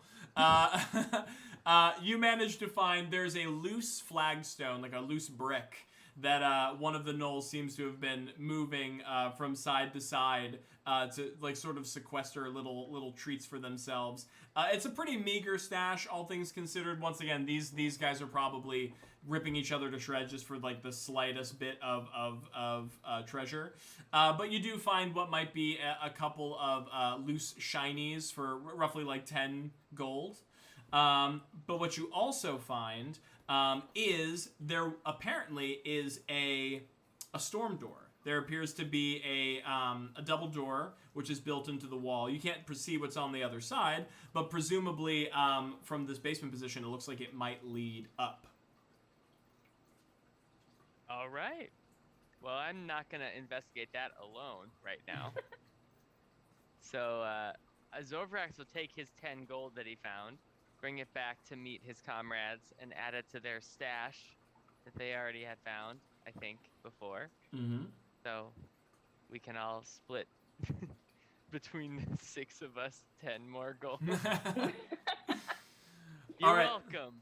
So Yoan and Nadara and Zorvarax, will say you all meet at this point. Yeah. So yeah, you know that there's apparently a storm door in the basement, and you know that there is one more door beyond the office upstairs, which has some weird oozing properties. Other than that, it looks like the Cerncestors' main house has been largely looked over. Yeah. Mm-hmm. I agree. Yeah. Cool. Anything, any information you want to trade with each other in that regard? Let me see. I'm happy to go through these storm doors and or other entrances while we're here before we... Oh yeah, I forgot. None. I'll go through those storm doors with you. I'm ready to risk my life once in a weird door. Let's do it. Yoan Yoan will follow at a distance. All right, Yoan a few paces behind Nadara and Zorvarax at the heel. You go towards the storm door. Any precautions, any preparations? You just want to open it and see what's going down? Any preparations? Let's see. Yeah, I'm gonna take my crossbow off my back and I'm just gonna knock something and have it in my hand, just in case. But that's all I can really do. Okay. Zorvarax? I I mean, I guess I'll ready. I've got my long sword ready to go. All right. Both of you, Nadara with her crossbow, Zorvrax, you're like on either side of the storm door, like, you know, psyching yourself up, like 1, 2, boom, you throw open the doors. You find that it leads to, there's an incline of stairs and a plank of wood, which you can see some light streaking in from outside, and you can hear the distant chattering of some birds and buzzards. This looks like to be, it would have been an exit to the back end of Cerncestors, which you had not caught in sight of during the battle proper, but it looked like to be a loading door basement entrance. Cool. Yeah, head back down. Yeah, we basically like, oh, it's just that. All right. You know, maybe things that would have been useful before everyone decided to announce their presence into a combat. You know, don't We like to kill those gnolls up front. Yeah, don't say I didn't give you some sneaky ways. Yeah, Which then means the last area of business, should you wish to discover it in Cerncestors, is the upstairs door. And then if you don't want to, then you can join your party back outside. Oh, there was another door upstairs? Well, the door upstairs didn't lead to the. We haven't seen where it led to outside yet, right? The door upstairs, so there was the office door, and then it connected to another door, which it looks like that's where the bed was dragged. So you could presume at one point it was a bedroom, but you don't know what is in there. Oh, I thought we checked everything. Okay, Let's check it out. go back up. Okay. Hey, One Natural Tunny. Thank you for chatting in. Thanks for joining the stream. They just killed a bunch of gnolls and are now searching the trading post that the gnolls took over. Yes, you can do that. Cool. You want to open it up? Yeah, I think I want to take the same precaution, keeping my crossbow knocked. Okay. Just in case. Yeah. With the, yeah. Yoan, are you also following just a few paces behind? I mean, if they, I'm still following, and if they're gonna ready attacks, I'll keep a little firebolt primed. But Okay. Just to make sure that I'm keeping in step with everybody, Gray and Musadi, are you okay to still hang out outside together? Do you want to do anything? Or are you cool to just nap?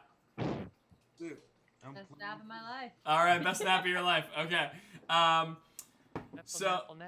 Napple. All right, so Zorvarax and Nadara once again, either side of the door, staring at each other, sword and crossbow at the ready. 1, 2, boom, you knock open the door. This time you are treated to a far different scene. Oh boy.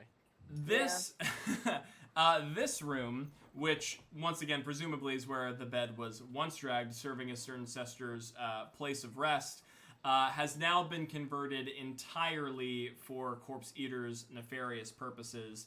All the furniture has been vacated from this space. You can imagine this is what was moved into the other rooms and turned into shelters and battlements for the gnolls in various areas of the house.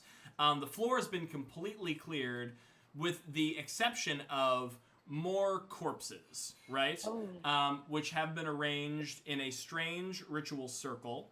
And some of which, much like the circle that was arranged around Cerncestors proper, but some of the ones in the center have actually been arranged in such a way that their limbs are like forming different shapes and like symbols, almost like purposefully spelling out runes with the desecrated bodies. The entire area is, of course, littered with blood, and you can see this seems to be the center point of the corruption, oozing up from this ritual circle in the center. There is like a slowly bubbling and churning black roiling, almost like oil, that is spreading out, sinking across the walls, almost crawling up the walls, which is what's causing the strange spillage on the other sides of the doors. As you can see, it's eating through slowly but surely most of the wood. Other than that, the walls have been, if outside on the walls there were a few like sort of runes carved by the dagger, almost as if like taking notations, this is the room where those notations have been made manifest. It almost looks like this beautiful mind of like carved sigils streaking from one wall across the other, connecting in this incredibly complex fashion, which has been reinforced with rings of what you can presume to be mortal blood, which were used to call forth this strange essence into the material plane. Immediately when you walk in, yes, it's at this point your blood, your poisoned blood, your corrupted blood, feels so thick you can almost feel it crawling to the surface, almost as if it wants to peel out of you and rejoin this cauldron of unholy energy in the center of this room. But this definitely looks to be like Corpse Eater's ritual ceremony space. Ugh. Well, that's no good. Yeah. Have I ever seen something like this before? Can I give like a history check? I will say with disadvantage, just because I highly doubt it, but I'll give you a shot. Okay. That's still gonna be an 18. Wow, okay, even with disadvantage. Yeah. 16 and a 19, I lucked out. Yeah, so Zorvarax... Oh. No, go on. Zorvarax, because you can't read the... At least I presume you can't read it. I'm not quite sure offhand what languages you speak. What language do I need to speak? Why don't you tell me which ones you know? I probably can't speak it. I'm trying to see on my character sheet where I can see Common, Draconic, and Infernal. Common, Draconic, and Infernal. Okay, no, still wouldn't be able to read it. Okay. I mean, I would say that Zorvarax... Ooh, something just happened. Oh, 1 natural 20 followed. Thank you so much for the follow, 1 natural 20. Hey. You can presume... what can I even say? A history check. I mean, yeah, we can say that there are, as you ascertained before, Knolls can be blessed by Yunogu for their service to, for his slaughter, like in his name. This would follow suit with certain legends of Knolls who were beseeching Yunogu for his power. So you can presume whatever unholy power that is gifted to the Rottfangs and by proxy Corpse Eater is probably emanating from this well. But that's about as far as your knowledge goes. I definitely share that knowledge. Cool. I think I know you said there was a bunch of broken furniture and stuff in the other room. Is it possible I can find like a plank or something that's kind of long that'll give me some rage? And I want to try to disrupt the sigil before, like, so I can break it, or like so this well like goes away or something. All right, so I say you totally can do that, but in respect to, I know Lauren has hard outs at 10:30. I want to respect everybody's time. So we are going to say, yeah, for cliffhanger's sake, Nadara is looking for some object that she could use to manipulate this well of necrotic energy. And as she's tipping nearer to see if she can interface with it, we will draw this episode to a close. So, yeah, what did we do today? We we battled bravely some Knolls. Unfortunately, you did not manage to sink the final blow into the Blood Shaman Corpse Eater. She did escape into the hills.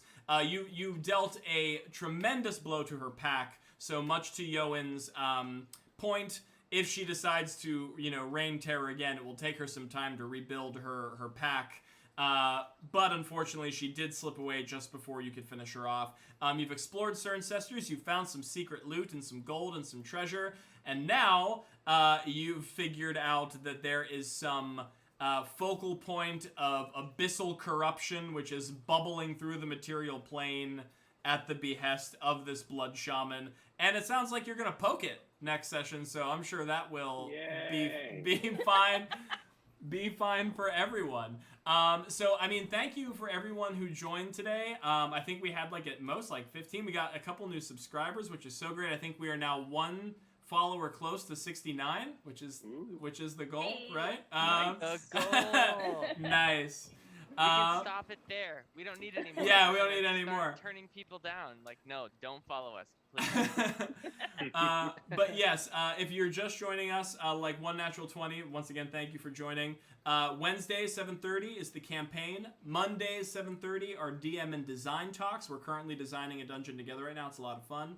And I think I'm going to make Tuesdays, this may be flexible, same time slot, Baldur's Gate 3. So come join us for Baldur's Gate 3. Well, Yeah, nice. yeah. I figured I might as well just take the first half of the week and then do whatever I want with the rest of the other half. But yeah, I thank you from the bottom of my heart. This is your Dungeon Master, Wolfe Scott. Please follow us on all the things. We really appreciate it. And then to my lovely party, please, if you have any kind parting words to say with the people who joined us tonight. As always, thank you. Thank you. Yeah, thank you. Much love, y'all. Thanks, guys. Oh, thank you so much. We love to see it. We love to see you. And maybe next time, I don't know what will happen. I didn't even know that they were gonna chase after Corpse Eater for a couple sessions. But hey, that's the beauty of D&D. That's the beauty of the improv. Little did we know. Sure is. But yes, until next time, adventure forth, and we hope to see you very soon.